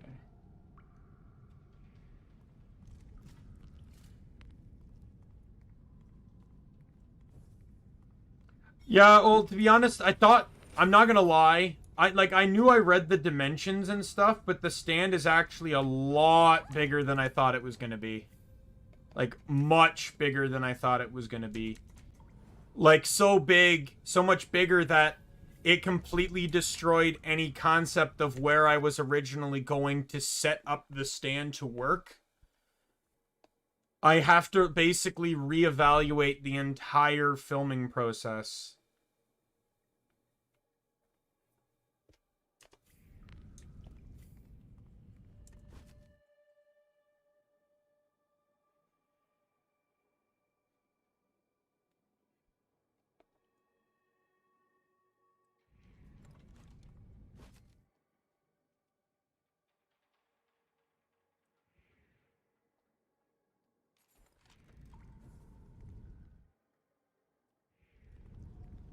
Alright, well, it's the monkey guy, so...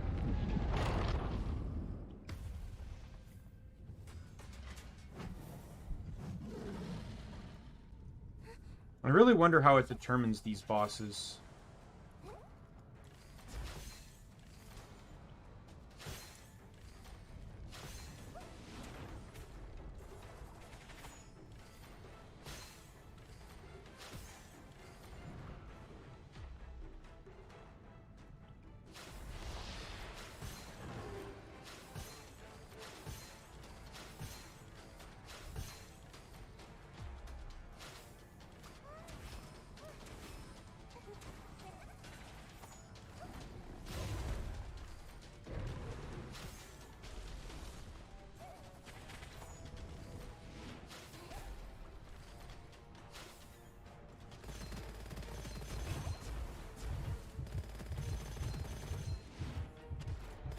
Gotcha.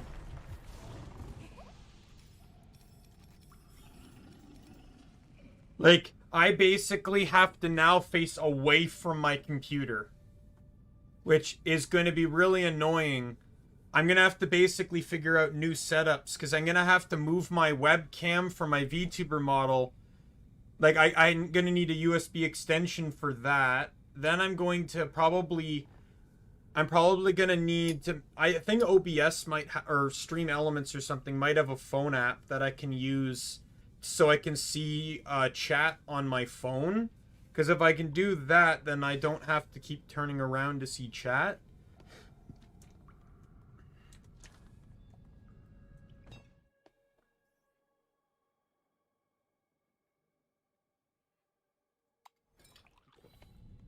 Yeah, it's completely modified the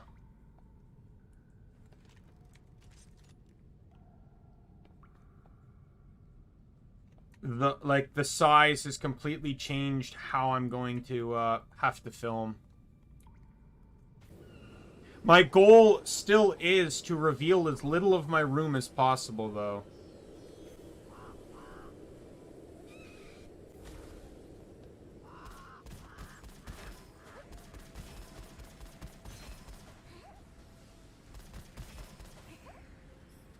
So, like, my bed might be in the background, so I'm just gonna put, like, a towel over it, so you can't really see my bed. Or what's underneath the towel, anyways, or something like that.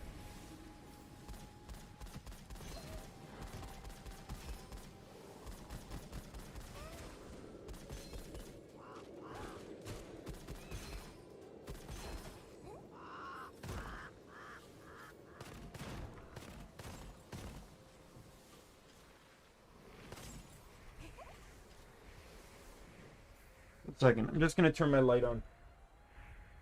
Starting to get dark.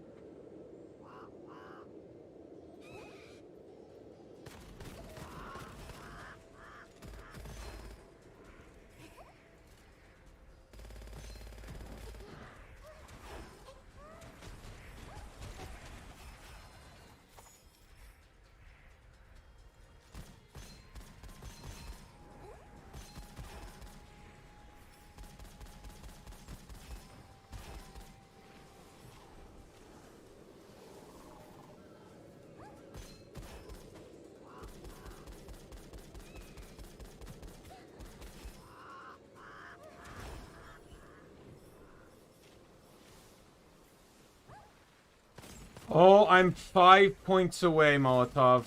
5 points away from the next character.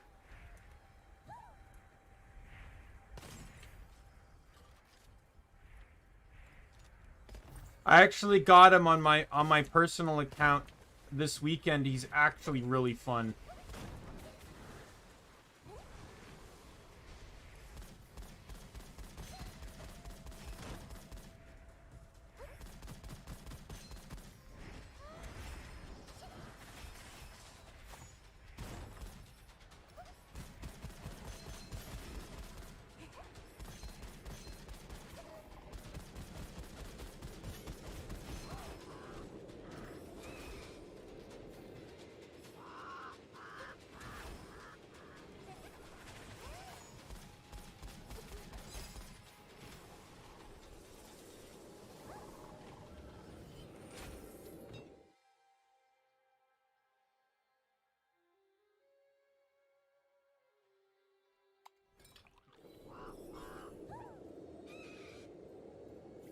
Roll dropped over here. What is the next? You mean like what is the next character?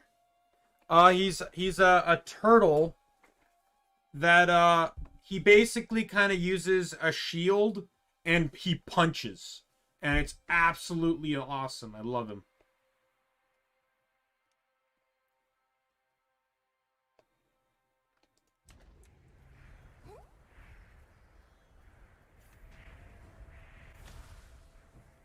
He's actually interesting, though, because when you have his primary active, you can only use his secondary. You can't actually use your gun. So he doesn't actually really specialize in weapons at all. But it's very satisfying to punch things.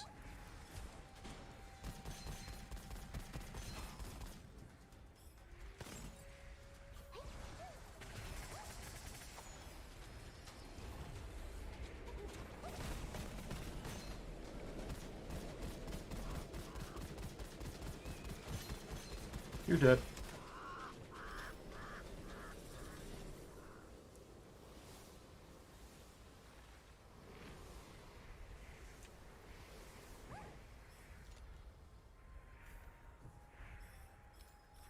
Alright, got enough points, but obviously I'm not going to sabotage the run and keep this going until we see where we go.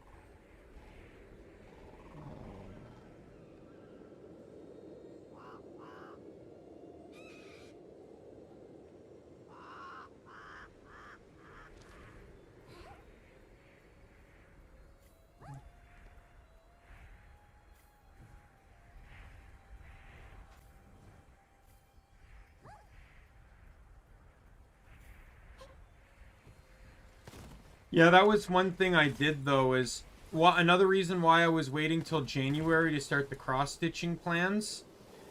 I knew it was going to be expensive, so I had a friend buy me the stand for Christmas to save me about $100 or so. And then my roommate, as a Christmas gift, agreed that he would just pay me back for the webcam, which was about another $100. And then he'd just say, like, okay, well, that's your gift for me. So, so two of the most expensive pieces of equipment basically are getting covered.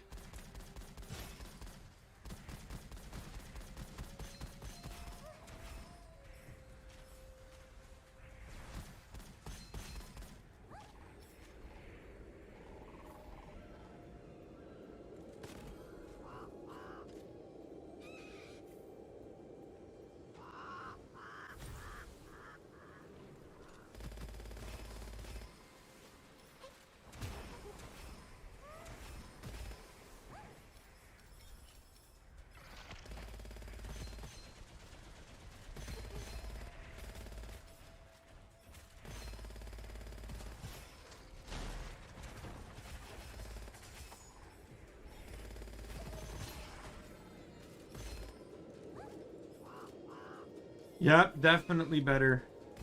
And I think going forward, depending on how well this works out, that might just be my go-to gift.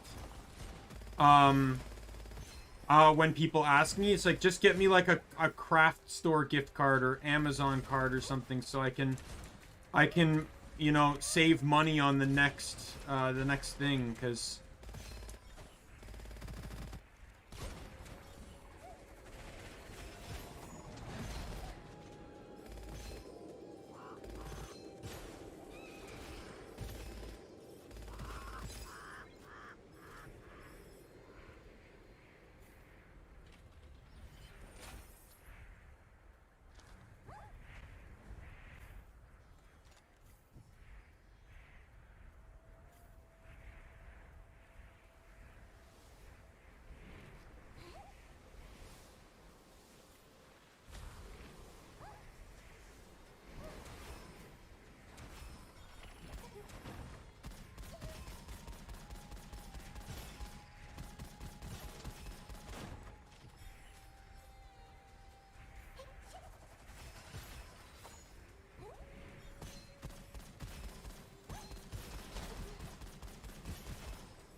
I'm really hoping that, you know, like, I know I can collab with you. I know I can collab with eBay,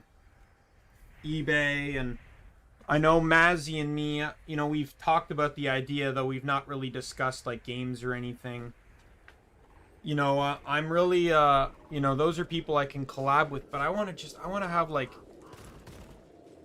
I want to be like, hey, I want to play this game, and then have a list of like 3 people that would all be interested in that game, right?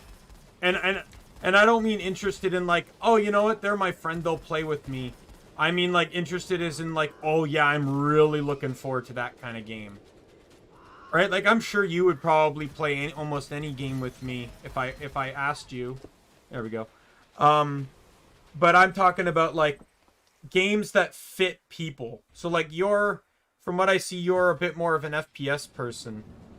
Right, so like, I would probably, like, any FPS game, I'm like, oh, sweet, you know, I gotta ask Molotov about this.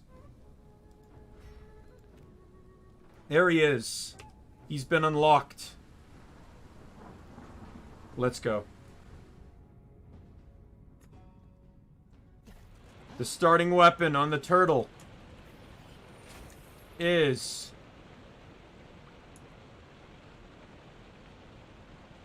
how fitting.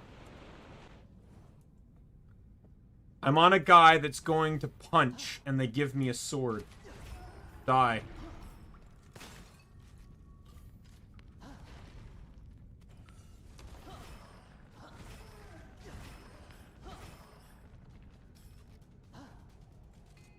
It's so satisfying. It's so satisfying to punch. Like, I'm gonna tell you my journey of FPS, Molotov. I'm gonna tell you my journey. Because I never played FPS games growing up. Never did.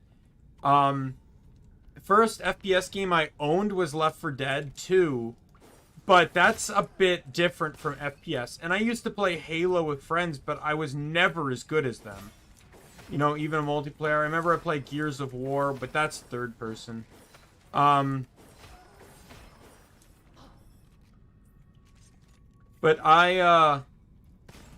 so the first-person game I ever got was Borderlands 2. Like, that wasn't Left 4 Dead. And when I first got that game, I was super nervous. Like, super nervous playing. I really wanted to, I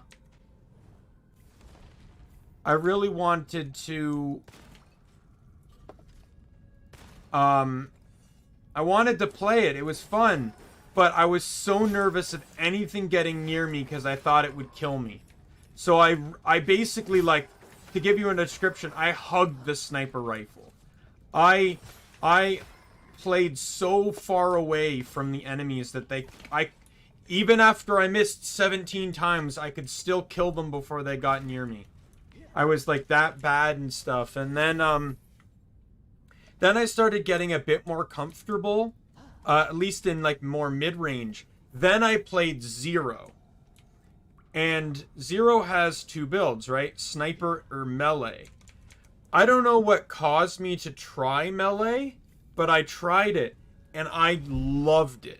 I loved melee. Melee became so much fun to me. Using deception, and then just the fact that you could clear a room without being seen just felt so amazing to me. Then Krieg came out, and the world changed. When Krieg came out, I picked him up, and nothing was ever the same. And I legitimately mean that. When Krieg walked into my hands, every character is now a melee character.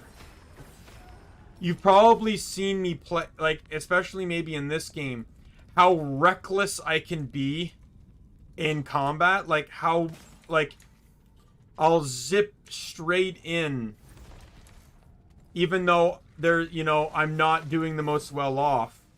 I'm almost half dead, but here I am running into melee range. Right? Like, because that's what Krieg did to me. Krieg made me so comfortable with that game. Krieg made me so comfortable with the concept of melee, I turned into a suicidal player. Like, even on Axton, I will run in melee, and Axton's, arguably one of the worst melee characters in the game.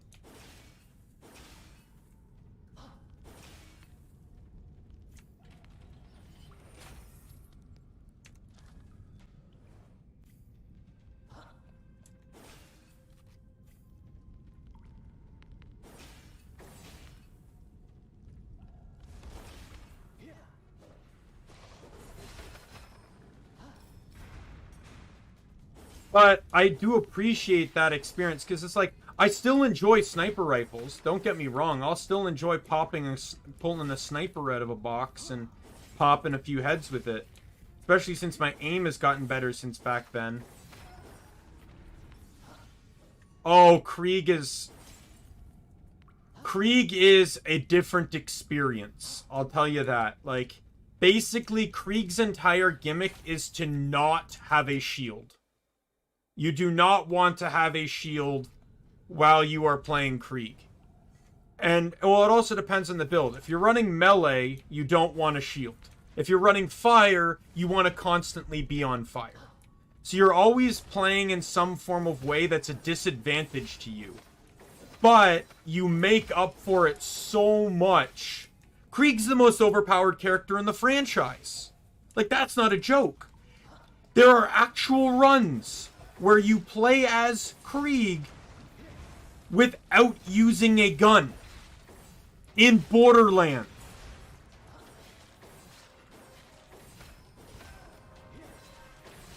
You are playing Borderlands and you are not using a gun.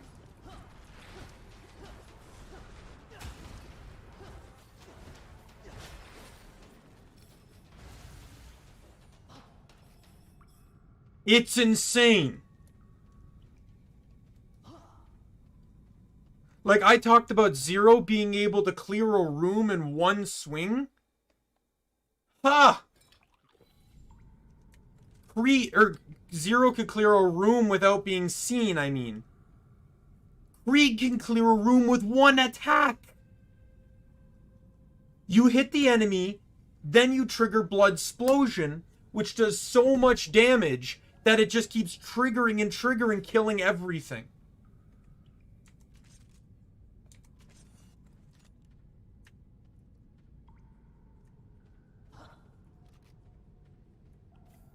Like, when you're playing a game that has basically over 2 billion or million or whatever weapon combinations and weapons and stuff and guns,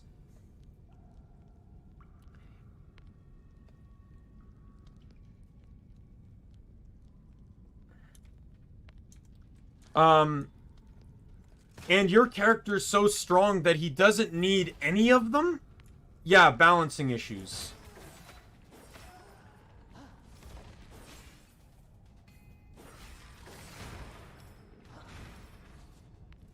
If we ever play Borderlands 2 together, I'm going to show you. I'm going to show you how powerful Krieg is.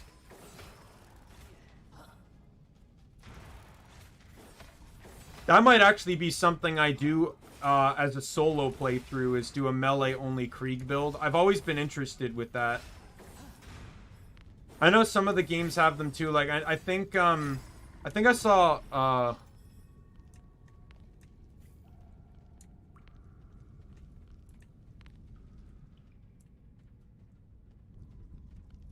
Yeah. I think I saw Baru doing an Amara 100% melee playthrough on 3. That'd be interesting to try. Amara's pretty fun.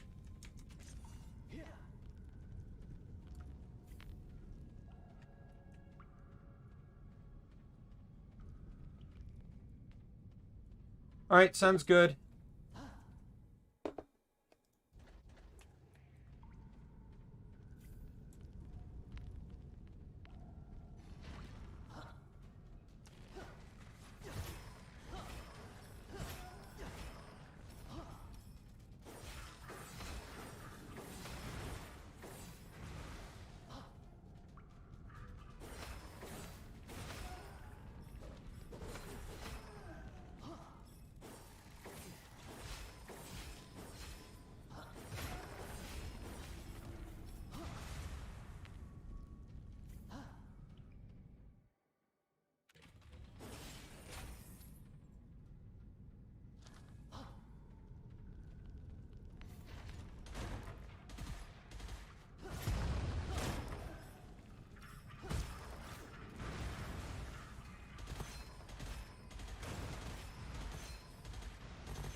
What is in this chest?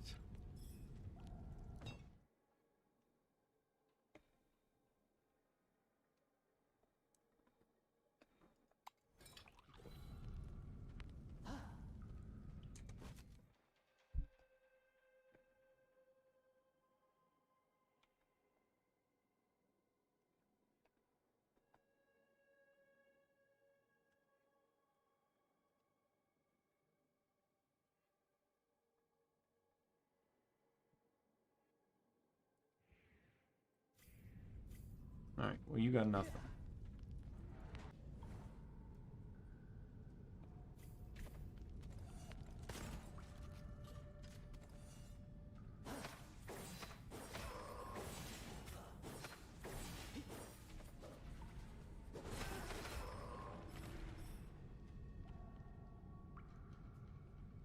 Okay, well, that's just much better.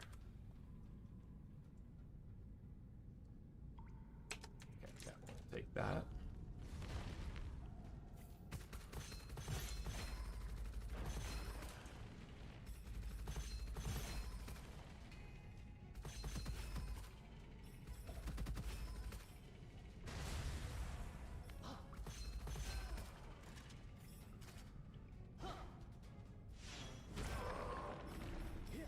Boy, you did not like that, did you guys?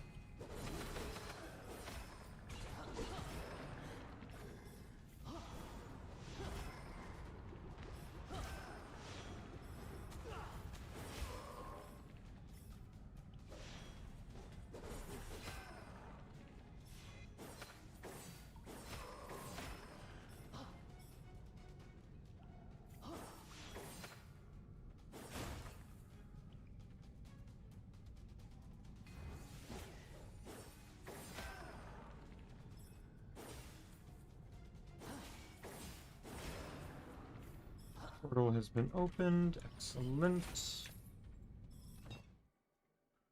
At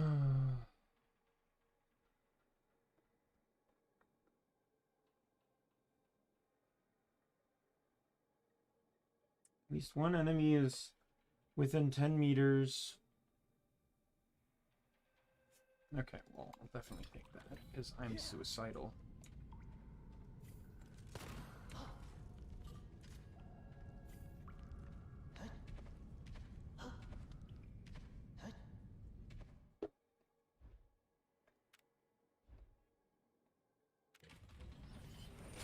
I'll take the risk.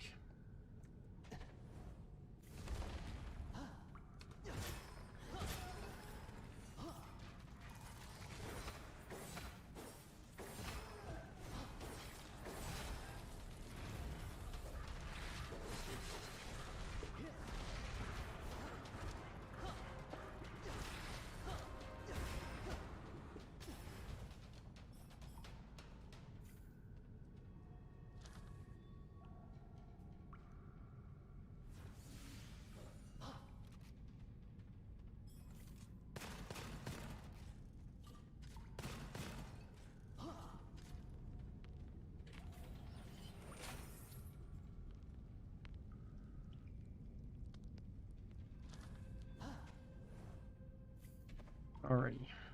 Probably should have picked the rewards one, but I'm content with the bosses and elite bosses and enemies die faster. Right, what do you have?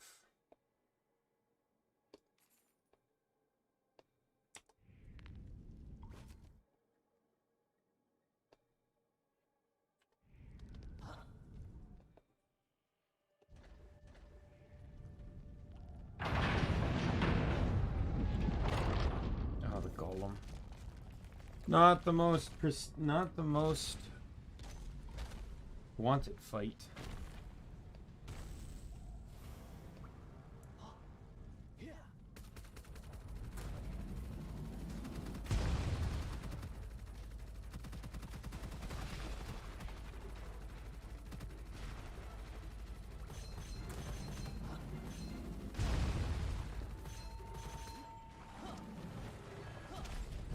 Oh my god, you're dying. You're dying.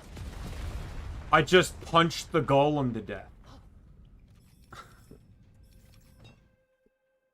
Enemies hit by hurdle will have and plus 30% damage taken for 5 seconds.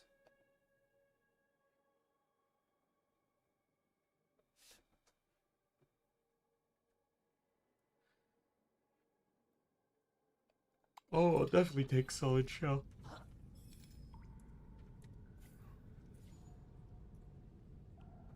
That's an interesting weapon type. 35% lucky shot chance. And it's time to upgrade anyways. The sword served me well, but it's dwindling.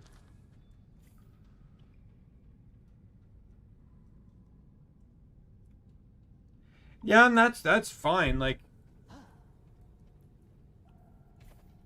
out of all the ones you've seen, yeah, it really just depends on your play style, and there's kind of something for everyone.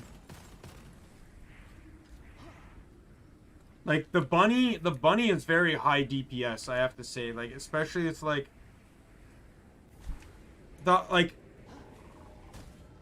the characters I've gotten the furthest with, like, I can really only say I got the farthest with because of luck, but the luck involved,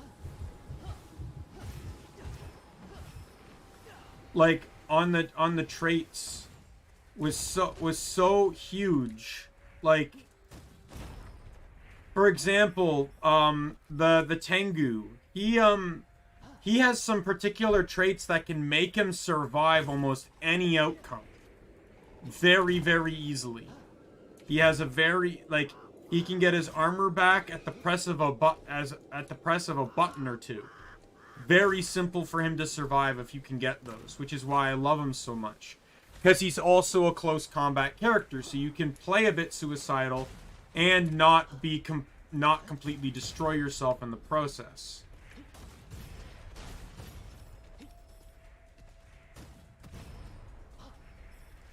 I have the corrosive scroll, don't I? Yes, I do.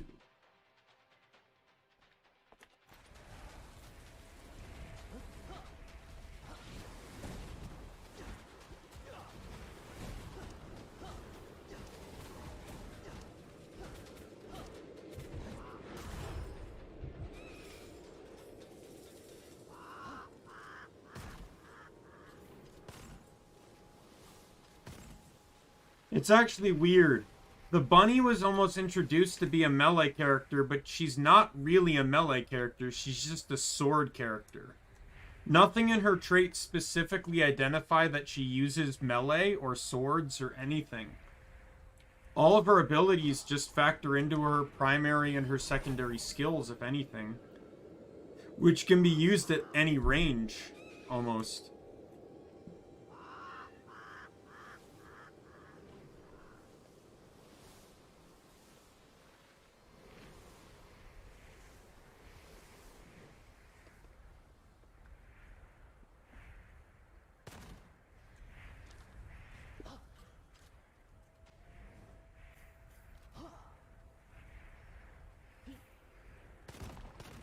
But you'd still have to earn the bunny anyway, since it's not a starting character.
%50 weapon damage when attacking boss or elite monster.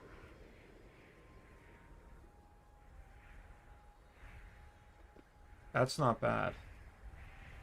But I don't think it competes with what I have.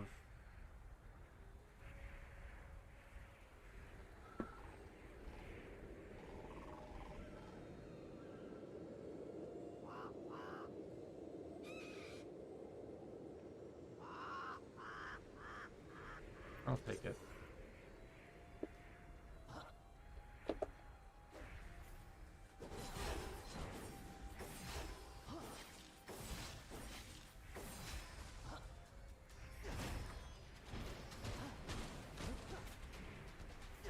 I'm not used to having a secondary that's close range, though.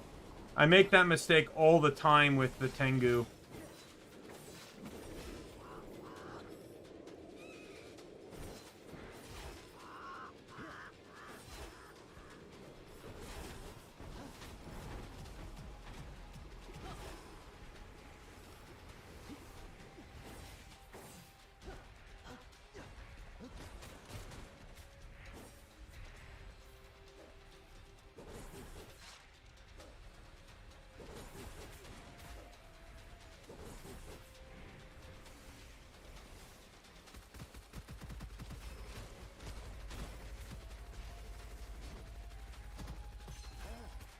Go to hell.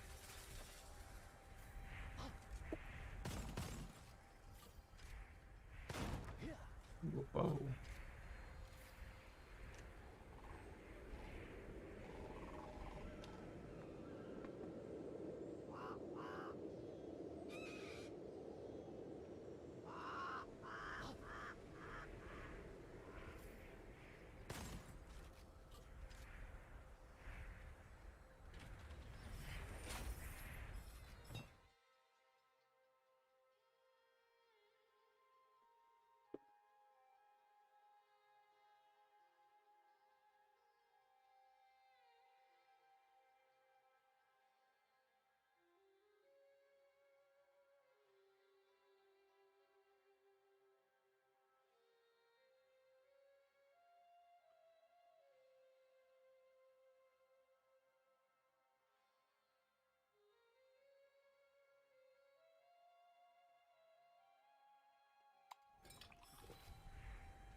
Oh man, I think this is my character. Next to the other guy, anyways. Oh, another one of those ones.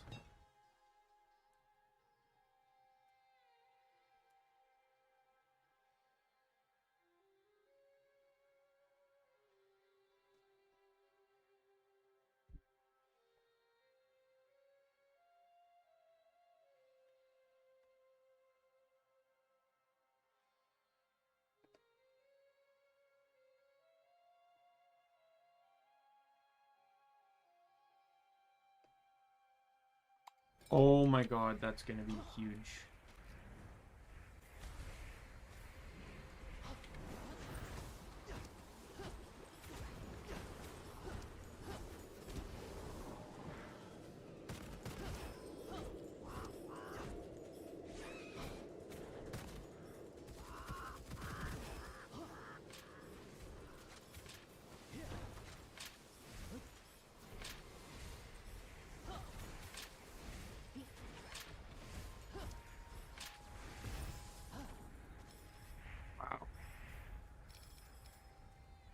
Shooting won't consume any ammo for the next 2 seconds when killing an enemy or destroying an item.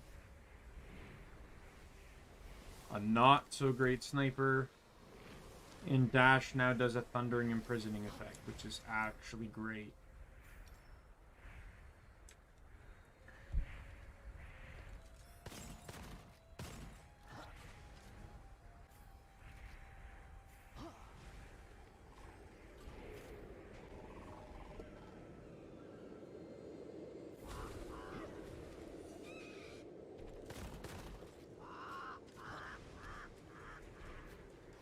What is going on with my mouse? Why is my mouse not going vertically? Mouse, mouse, mouse, mouse.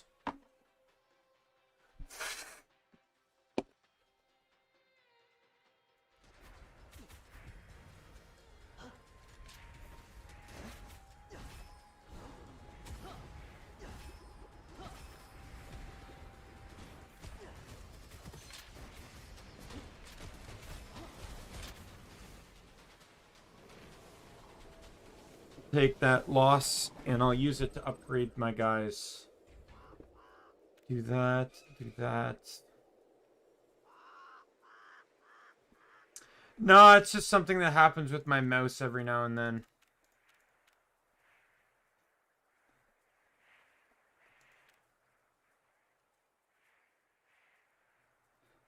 Are you renting it to them, or are you just there and your landlord asked you to show them around?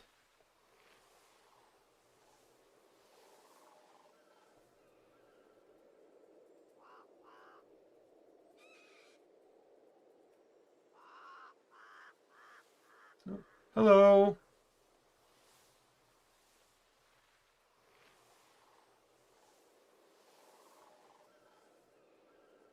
Sorry, that's Russian, right? I don't know how to read your name, sorry.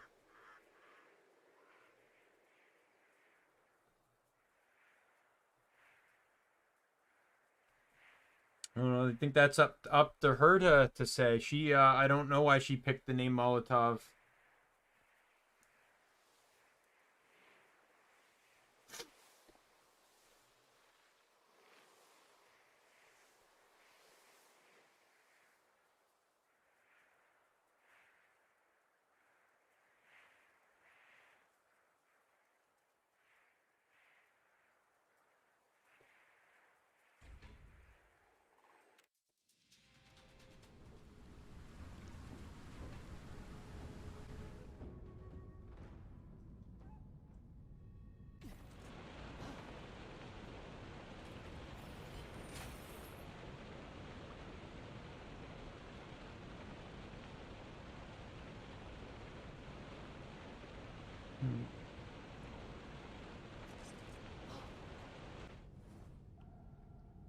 Yeah, welcome to the stream.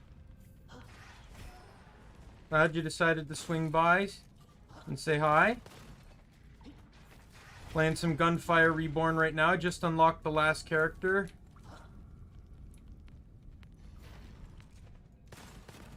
And I'm learning how to play him a little bit here.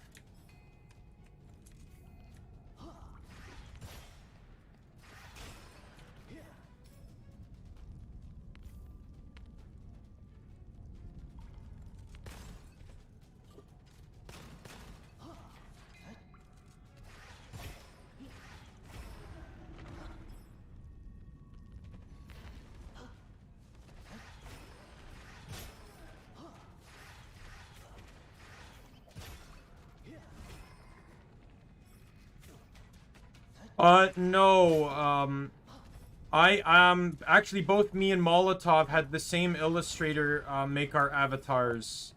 Her Twitter handle's in my description. Her name's Min.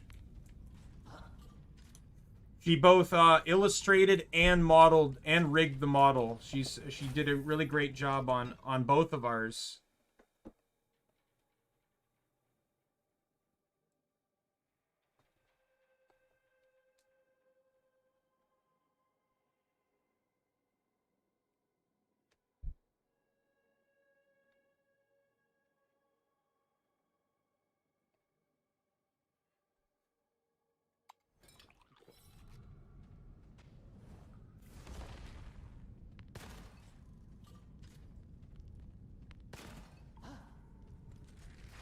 We don't compliment her enough.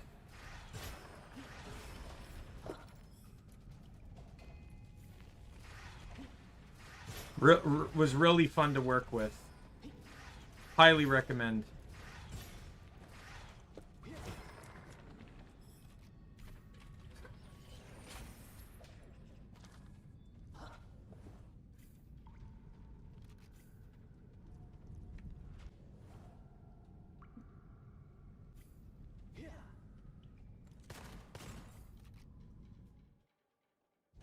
Why do I still only have one weapon? Game's not blessing me today. Oh, well, I got 3 weapons. 3 guns. I'm from Canada. I believe Molotov is from America.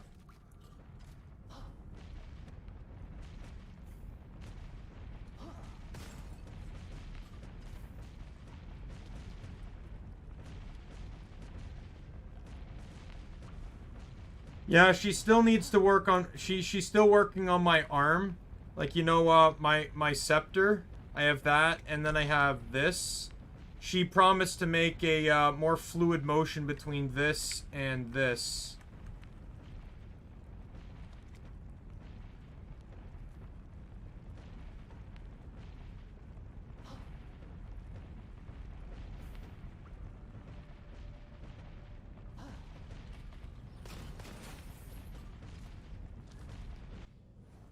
Oh, man.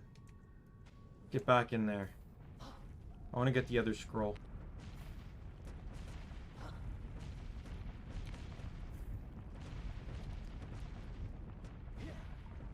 Yeah, I still can't believe what, like, kind of blew my expectations.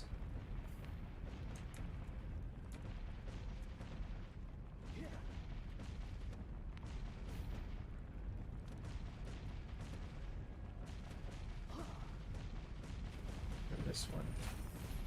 Oh, the thunder step again.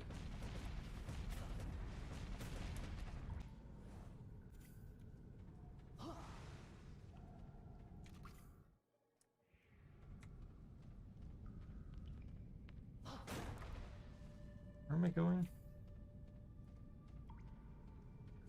I'm going this way, right?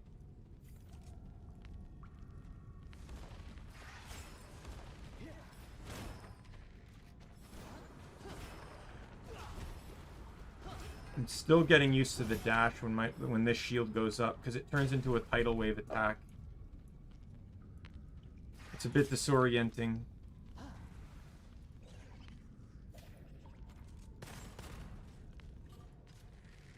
Do you have a nickname for your account name so I can refer to you as something? Because I can't read Russian, sadly.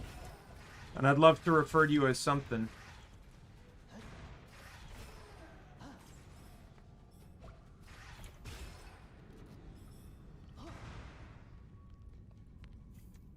A bow? That'll do.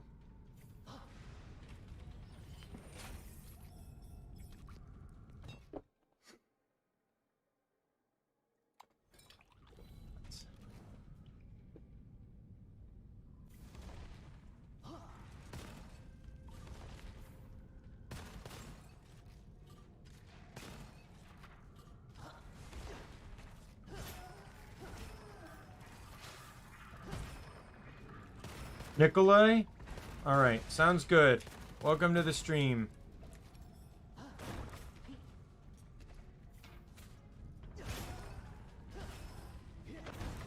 What? What? Okay, well, we won't speak of that.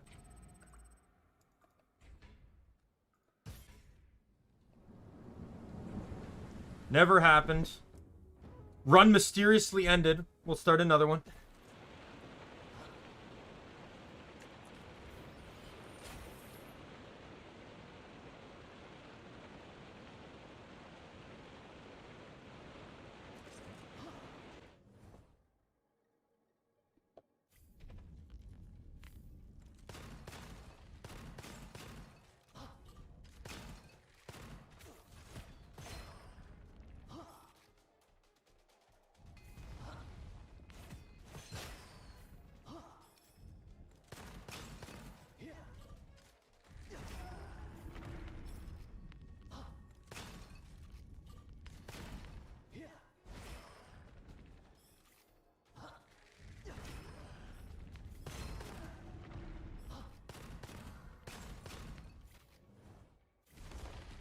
Alright. Let's hope this run doesn't end the same way.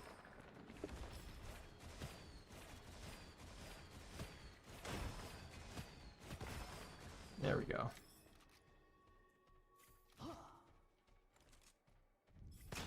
I'm gonna really, if I'm gonna learn to love this guy, I'm gonna really need to increase the secondary skill count I have on my account, so I can carry more punches.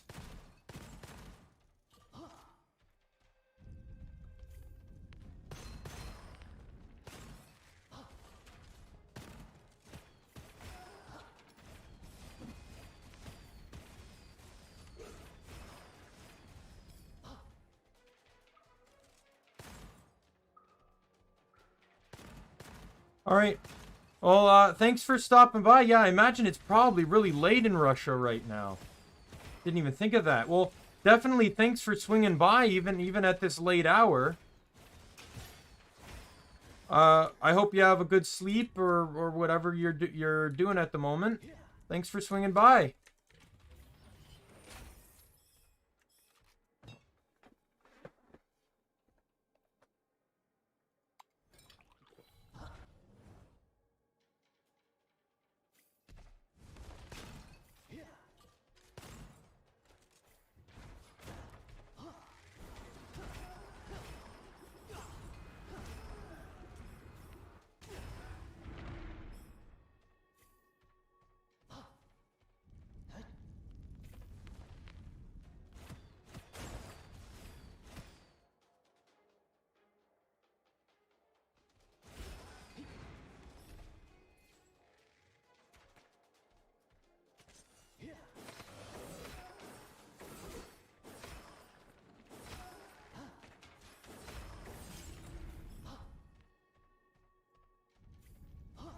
Character makes me feel like I'm a monster. It's like that same feeling I get when I play Krieg.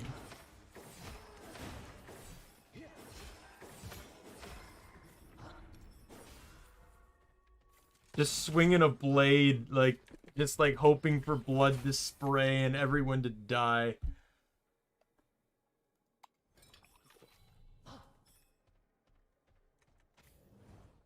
Oh, my model. There we go.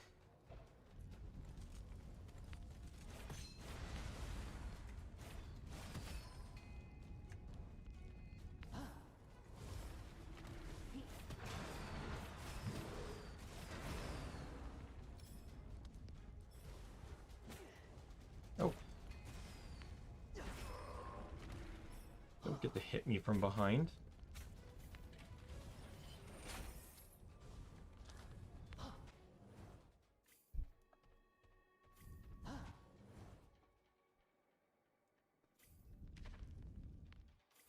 Nope, another wave one. Pulling out the sword.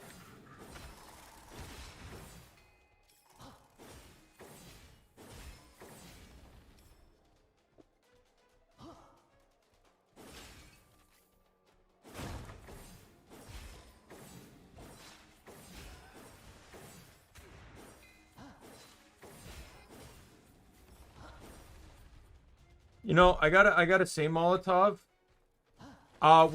So I played this game in beta. I've probably mentioned that before. I actually requested a melee weapon at one point. The game felt like it was missing the potential of a melee weapon. It was only guns. Then they added in this sword, and at the time, I didn't really know what to think of it because it felt nice, but it also felt like it didn't actually belong in the game. You know, it felt very unbalanced. But with the addition of these newer characters, I really think the sword and the other sword added in have really kind of come into their own within viable weapons. Because there's characters that can now function better in using them. Like, it's like, I know the Tengu character existed, but he's a bit more shotgun than melee. But it's like introducing this, you know, pretty good melee weapon, but then none of the characters in the game specialize in melee. Right? Like, It's kind of like under those circumstances. But I think generally speaking now the sword, I think the sword also got buffed too. I don't think it was nearly this good when it first came out.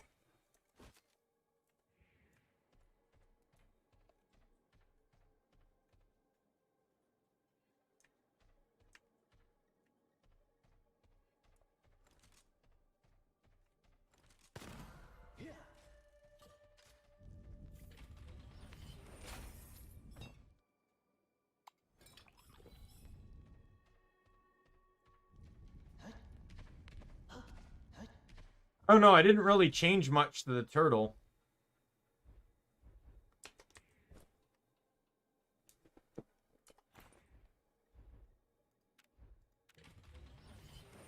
Oh my god, that was a brilliant move. This just got better.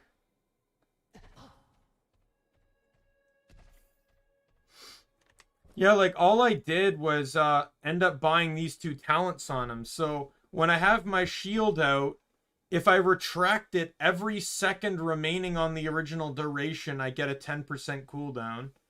And then I have 20 more shield, and then a plus 10% movement speed for 6 seconds upon using any hero skill or dashing.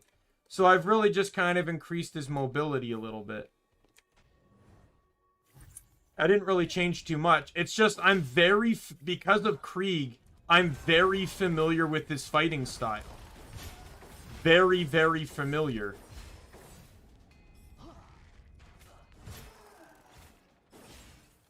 You get in close and you one-shot with a melee attack. That's Krieg. The only difference is he has a shield that allows him to close the gap. Krieg doesn't have that. This guy's a lot less suicidal than Krieg is.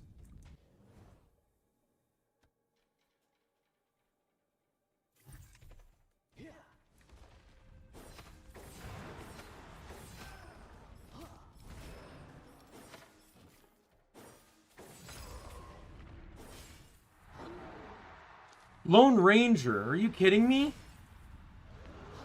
I could not get a more worse skill.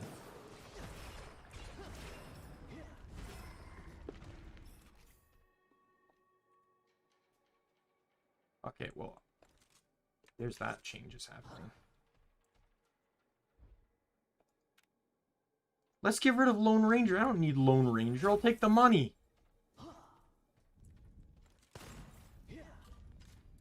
So, Molotov, you don't know what Lone Ranger does. Lone Ranger is a scroll that provides you this statistical stack, the statistical bonus on stacks, like, provides a bonus, and the bonus stacks multiple times, as long as you maintain a 15 like, no enemy is within 15 meters of you. The moment an enemy enters, you start losing stacks. So that's why it's bad, because I'm playing a close range character.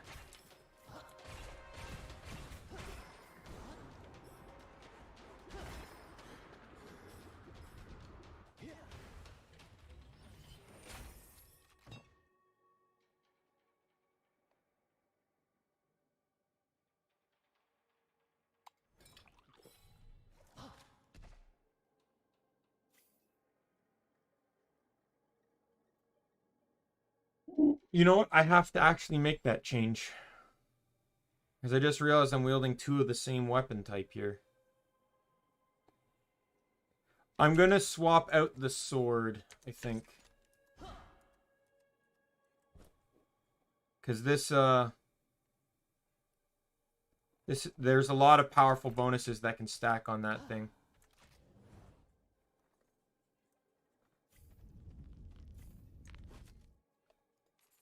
That's...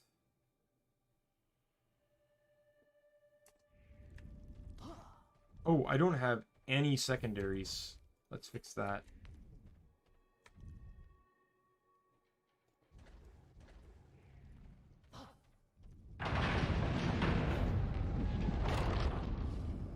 And if there's one thing, Molotov, I've noticed, I have a knack for getting an audience of people that are where it's really late in the morning, their local time. Like first Brick Boy and now Nikolai. Oh, sucks to be you.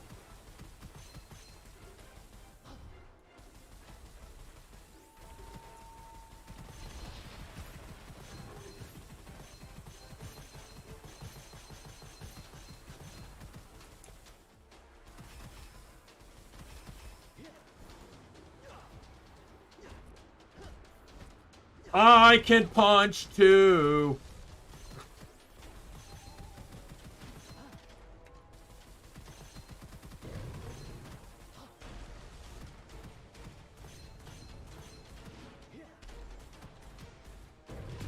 Got him.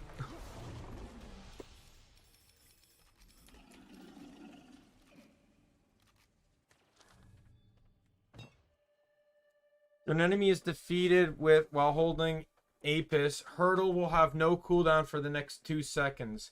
If an enemy is defeated within 1.2 seconds after retraction, Title Apis will have no cooldown for the next 2 seconds. Oh my god, that sounds really good. I'm going to take that.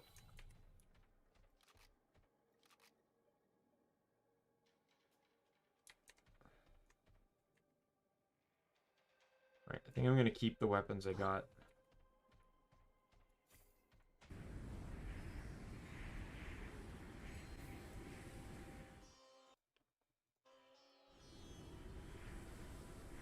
Heal up.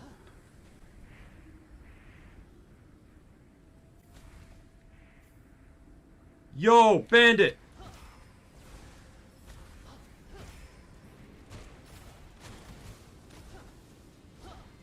You and your teleporting.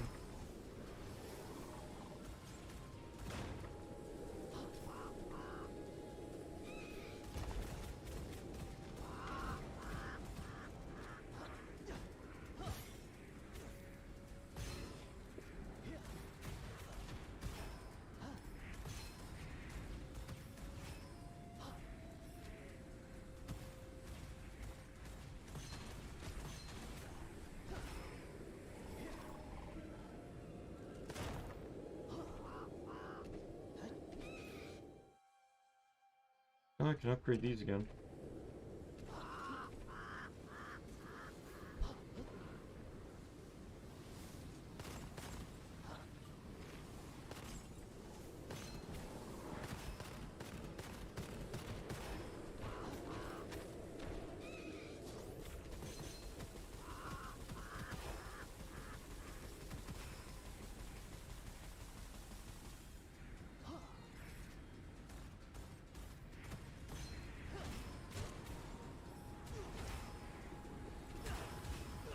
Oh my god, that's so broken!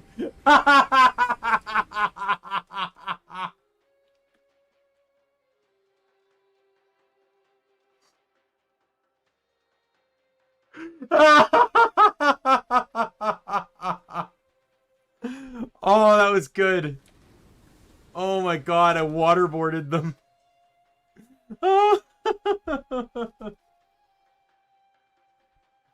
Oh, that'd be really nice to have. I might come back for that.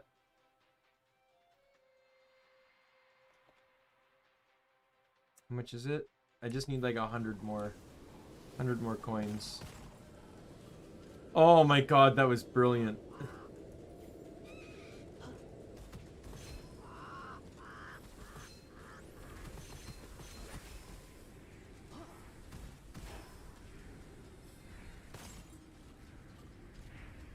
Yeah, so when my F skill is active, the dodge turns into a tidal wave. But the trait I got made it so after I kill an enemy with the shield up, I have infinite use of the tidal wave for 2 seconds. So I just spammed the hell out of it.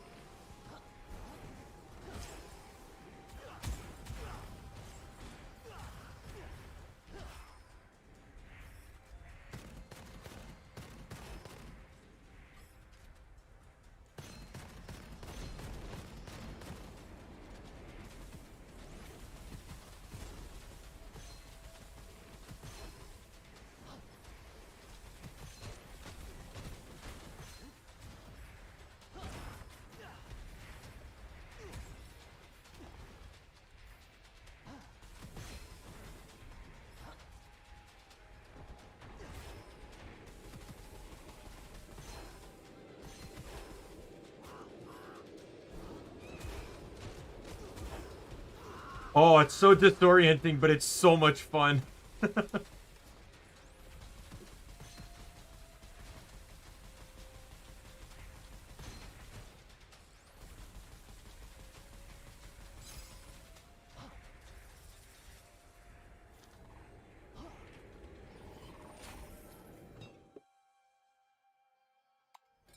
Definitely go with the punch striking capacity. Pick up more punches. Alright, well I definitely got enough money. If I can, yeah, I can go back up. Let's go get that new sword.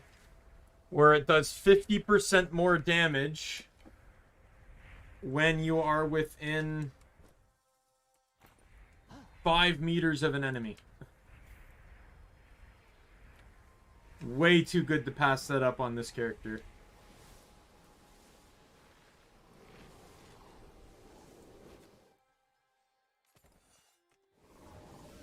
He's stupid too.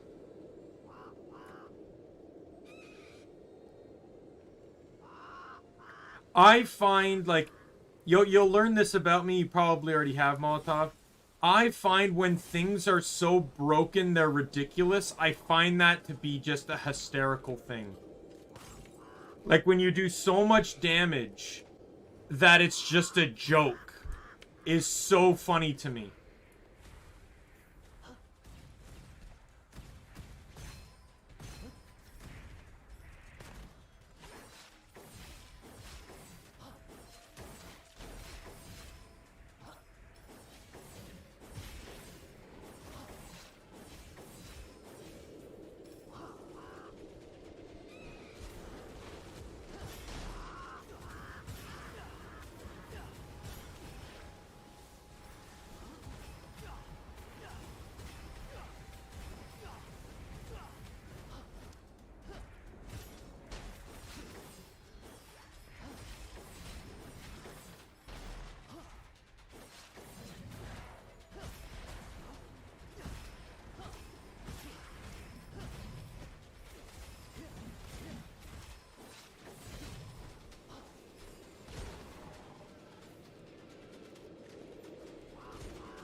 Like there's the clips from Nexamon after I got Luhava, the legendary, and they're just, it's so funny.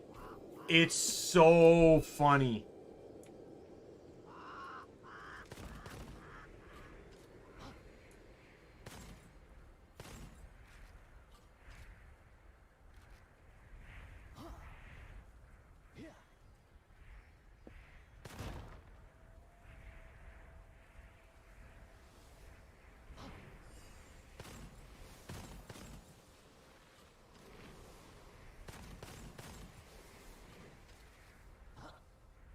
Like the whole clip was like a guy challenging me, and I'm like, dude, I got a legendary. You're gonna get swept. And then I proceed to sweep his entire team while laughing hysterically.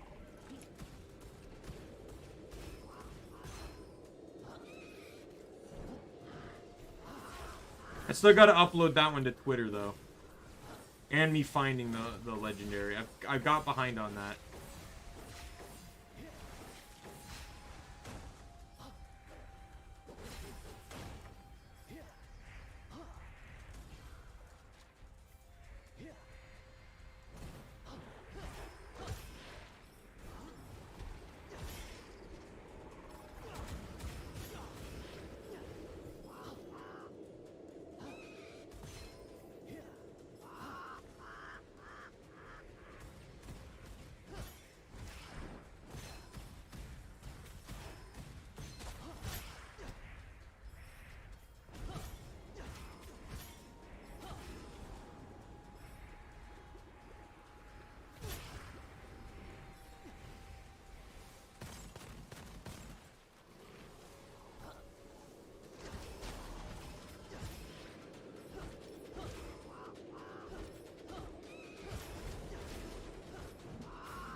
Oh, this was a mistake.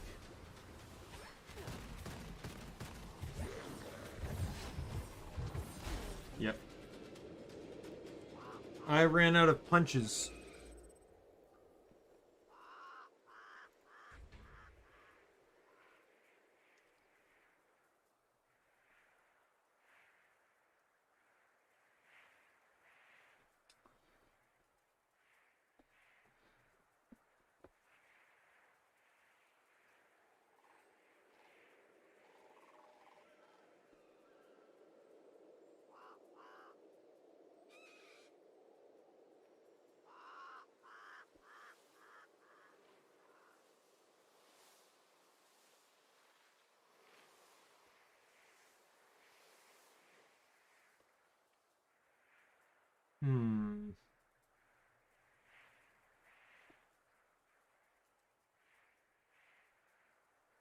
Yeah, I feel like I need to get Unceasing Flow.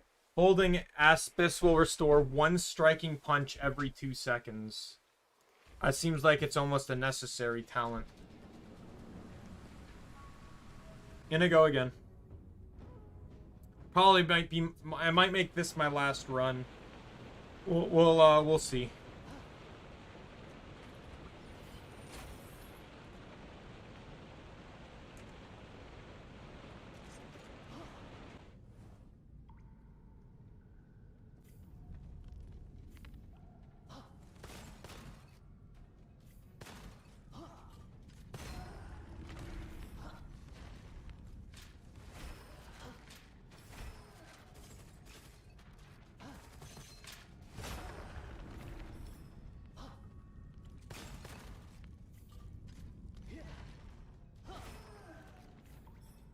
I think there's nothing funnier to me right now, Molotov, than literally just running by an enemy, punching, and moving on. Like, it's so much fun right now.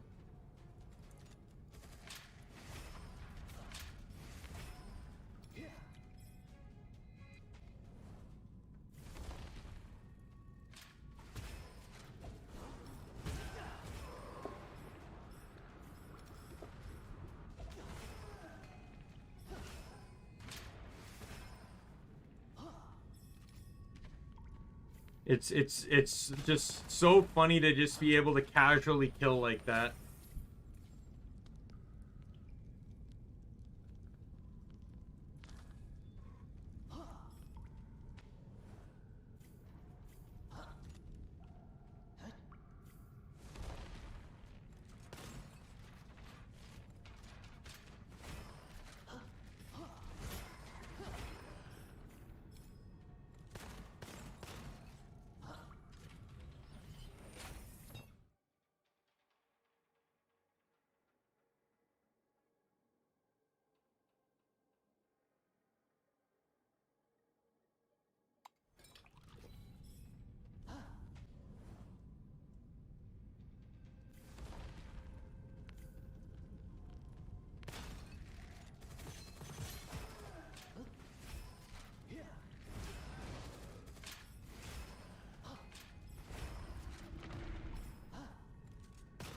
Alright, what's in this red chest? I'll get a random scroll. Didn't even see what it was, just movement speed. 20% movement speed for 3 seconds after inflicting decay on or hurting enemies under the effect of decay.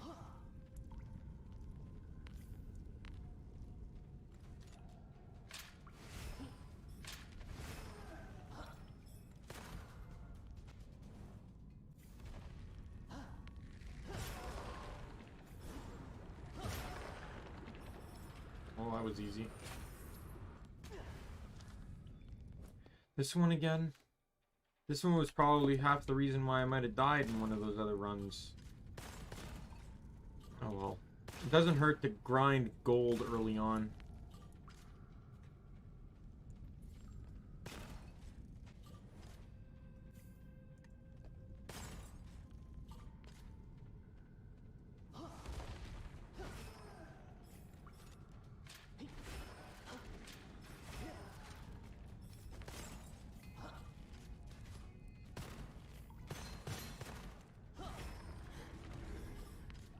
I think it's also really satisfying that they die, like they shatter to pieces when you punch them. Like, is there a more satisfying way to kind of show your strength than the enemies just completely obliterating when you kill them with a punch? By the way, if we ever play Halo together, I'm just as suicidal in Halo. So there's good and bad news with that. The good news is you'll be the first person I tell after I get killed by the guy with the beam sword or the gravity hammer. Energy sword or the gravity hammer. And I'll usually probably request the gravity hammer. But no. I don't need a gravity hammer to play like that. I just end up playing like that.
Alright, what scrolls do I got here?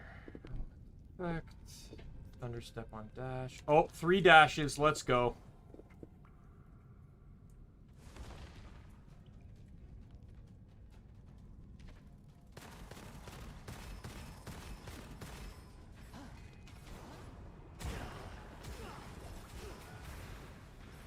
Oh, it's so satisfying.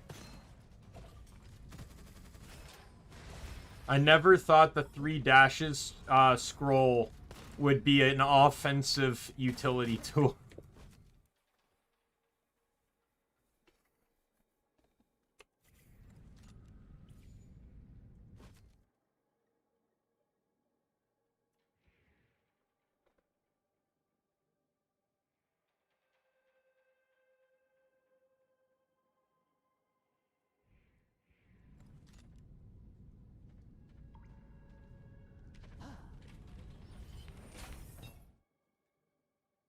After lifting or trying, your shield starts to recover immediately and receive a 50% shield recovery speed. Punch damage, absolutely.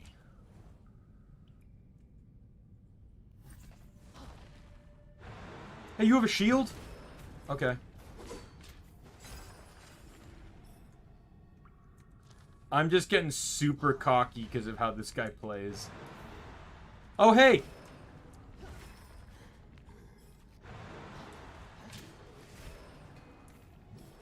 I just find his whole mechanic rather funny. Molotov, it's the nature of this guy can only throw punches as long as he has the ability to, like, the count to throw them. Like, basically throwing a punch is like a grenade, But it's implying that once that number runs out, he forgets how to throw a punch.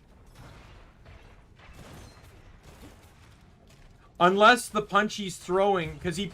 Oh. One more run. That... I want to at least try to make it to the first boss here.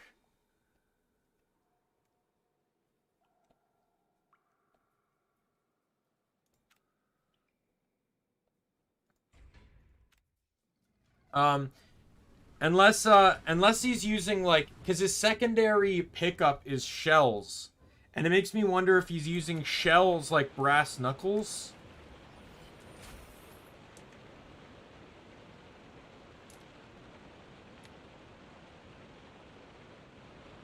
Let's go with this one.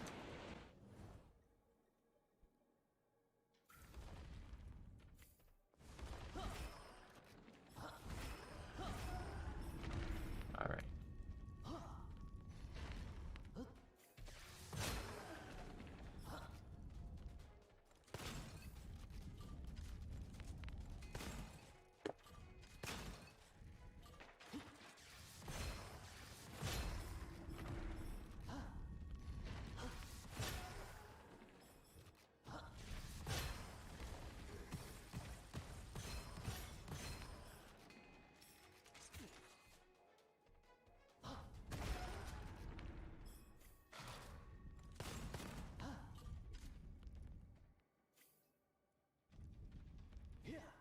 That's the only reason I can think as to why he can't throw punches is because he doesn't have the tool that allows him to do so much damage with them. But it doesn't appear like he has anything in his hands when he throws the punch.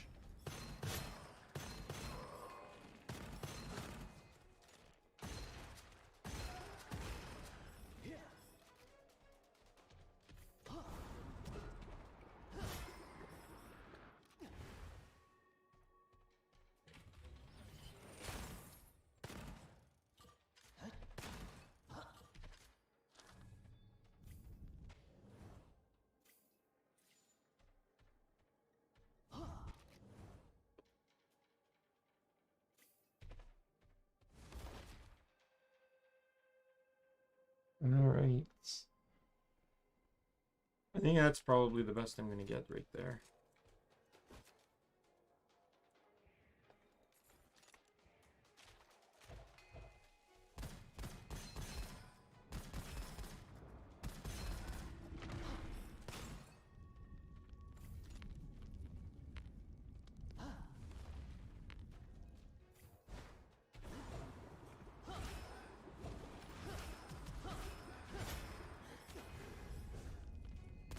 Still keep making that mistake where I'm throwing a punch with the attempt of trying to throw a grenade. And I'm just whiffing because there's nothing near me.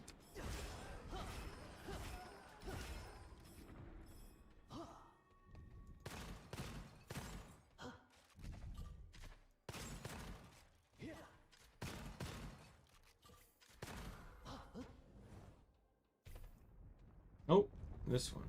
Oh, and the boulders are slow. Excellent.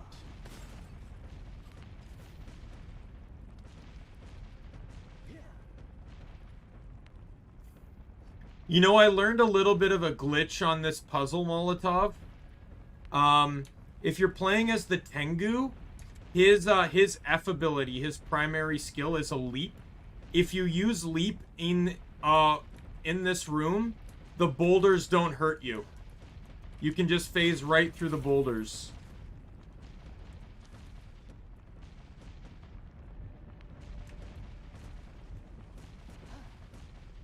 It's actually kind of funny. Okay, well.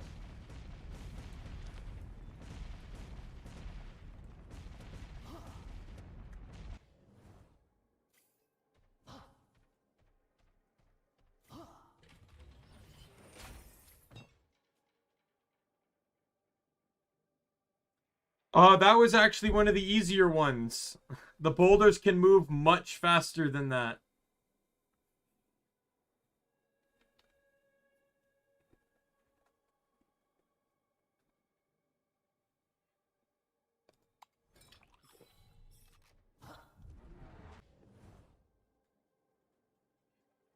I've kind of gotten used to it.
Oh, come on.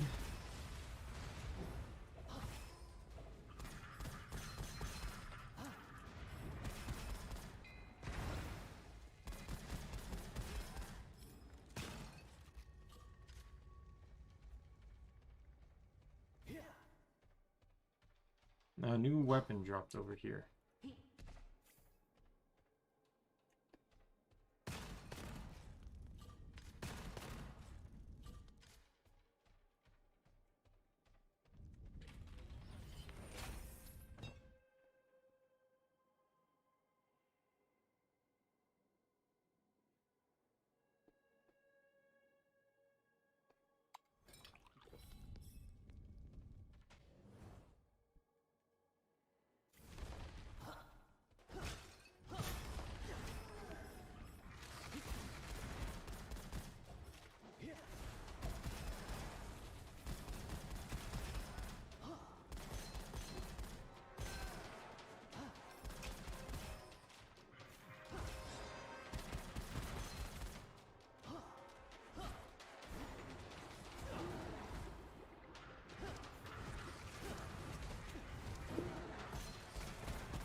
All dead.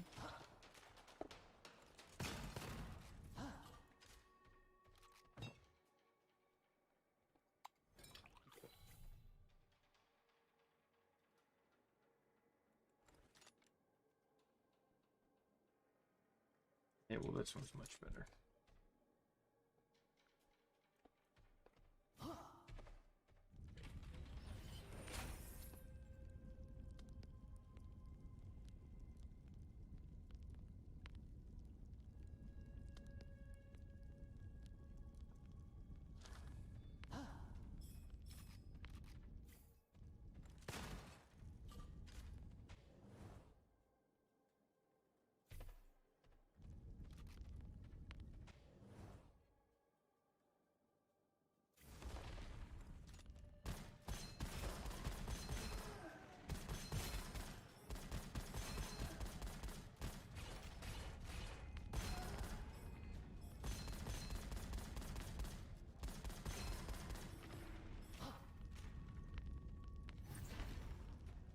Alright, enemies explode when defeated. Of course they do. I punched them that hard.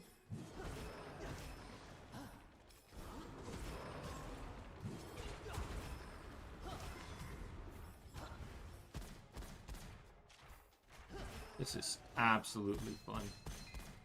I thought I had fun on the Tengu. Oh my goodness, this guy's so much more fun.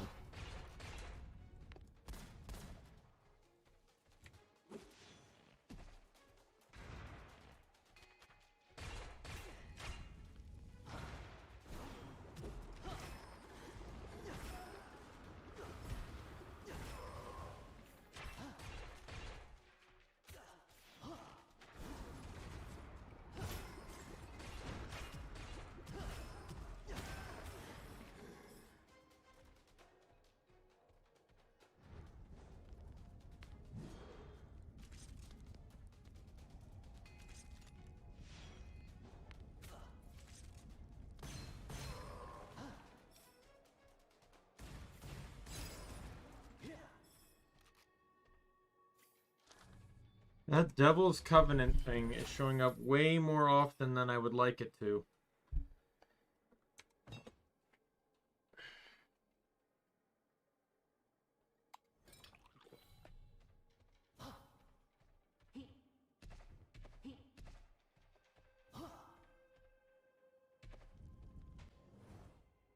Golem, I see.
I win.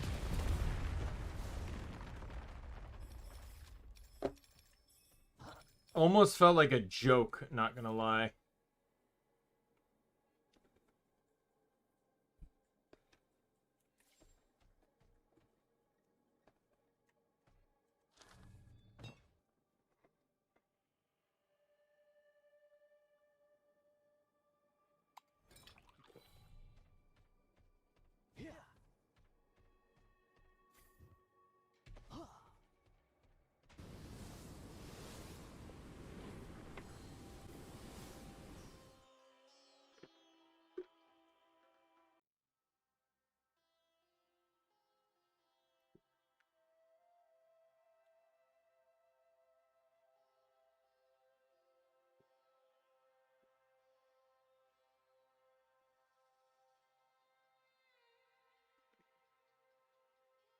Ooh.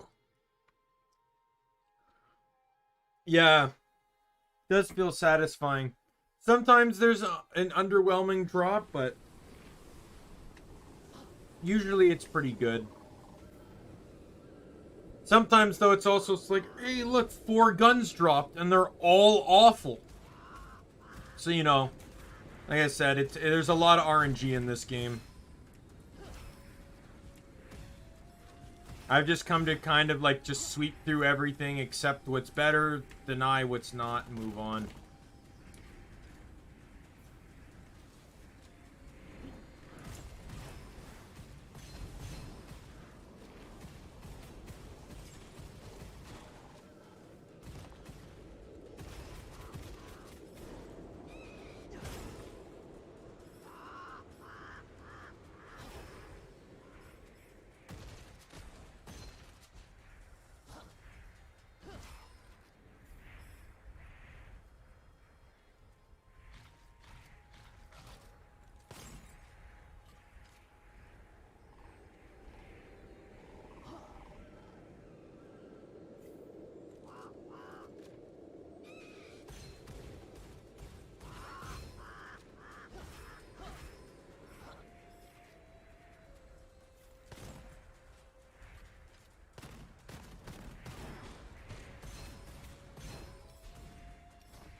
Not worth it.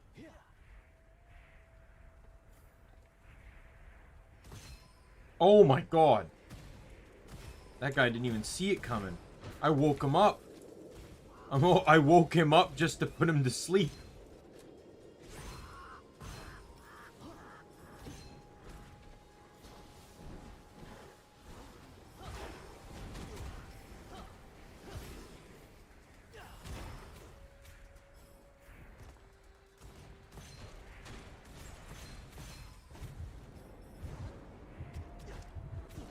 Oh god. Oh well. That's a good spot to end it. Alright, what am I upgrading here? Oh, I can get the last one on this. That's good. So that means that every certain amount of ammo I use on a weapon, I can gain a secondary skill use. So 40 on normal, 20 on large, or 10 on special. Which will definitely help this character out quite a bit. Alright. Alright. So I'm actually catching up to where my other profile is. My other profile just hit 71. So I'm actually really interested. I'm only I'm only 7 levels away. Maybe we'll be able to beat it this week. Who knows? Anyways, I'm gonna switch back and hopefully the switch occurs properly this time. Hey, it did. I thought OBS was having issues, but then again, I think it was probably VTube Studios that was having the issues. That was causing the additional lag. I did have an issue with my Stream Deck too, where I think it was when Stream Deck either updated or something, but all of my buttons disconnected from what they were supposed to control. It all reset the sources they were connected to, which pissed me off because it's like, why? That shouldn't happen. But you know, I digress. So yeah, so that's GunFire. Tomorrow is more crosscode. Oh yeah, true. Tomorrow will be crosscode. We just beat the Fajro Temple last time, and I think we got the remaining desert side quests to do, and then we'll be moving on to the raid that they talked about. I'm also off tomorrow, so hopefully we can get quite a bit of that done.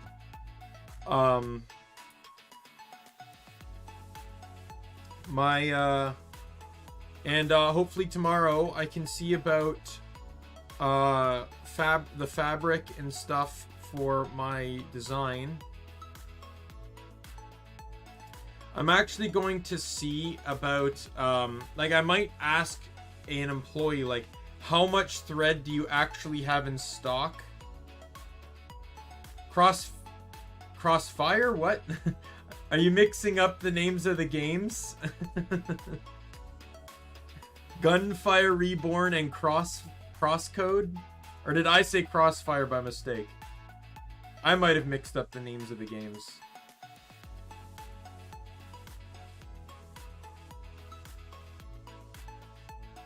Yeah. Yeah. Like, if I have to buy it online, I will. But, yeah. But if I can buy it in store, it's going to save me a crap ton on shipping, which is what I really kind of want to save. So that's one thing I really want to pay attention to. You know, I also want, sometime this week, I'm going to sit down and I'm going to figure out voices. Or, you know, for the additional audio stuff. I have to sit down with the voice mod app and play around with that. So we'll see where things go, definitely. But yeah, things are definitely looking up. So I got my stand, I got all the equipment I need. Yep, once the thread is bought, the thread is the last thing I plan to do. Like, so once the thread is bought and it is in my hands, I will start. I will schedule. The first week will probably be 2 streams because I want to see how much I'm going to get done which is why I didn't start a new game right away. Because if I still stream 6 times a week, I can do 2 crosscode, 1 gunfire, and I can continue 1 finger death punch if I want to, and do 2 cross stitch. However, if I feel like, because this is a big design, I need to see how much I'm gonna get done in a single stream to decide whether it's a 1 stream a week or 2 stream a week task. Because I don't want to work on it at all off stream. So,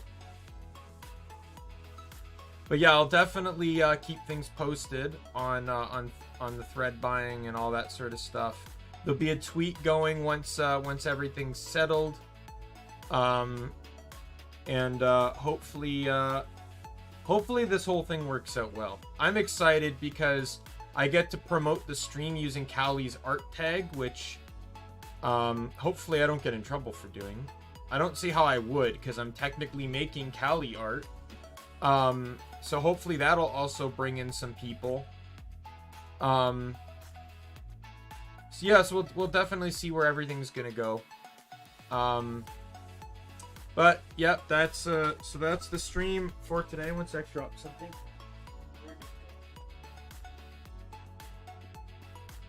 So that's the stream. Thanks Molotov for for swinging by. Thanks Nikolai for also swinging by. I know he's already gone, but thanks to anyone that watches the VOD. This is Daimien Kamiya, Omni King. Thanks for tuning in. See you guys later.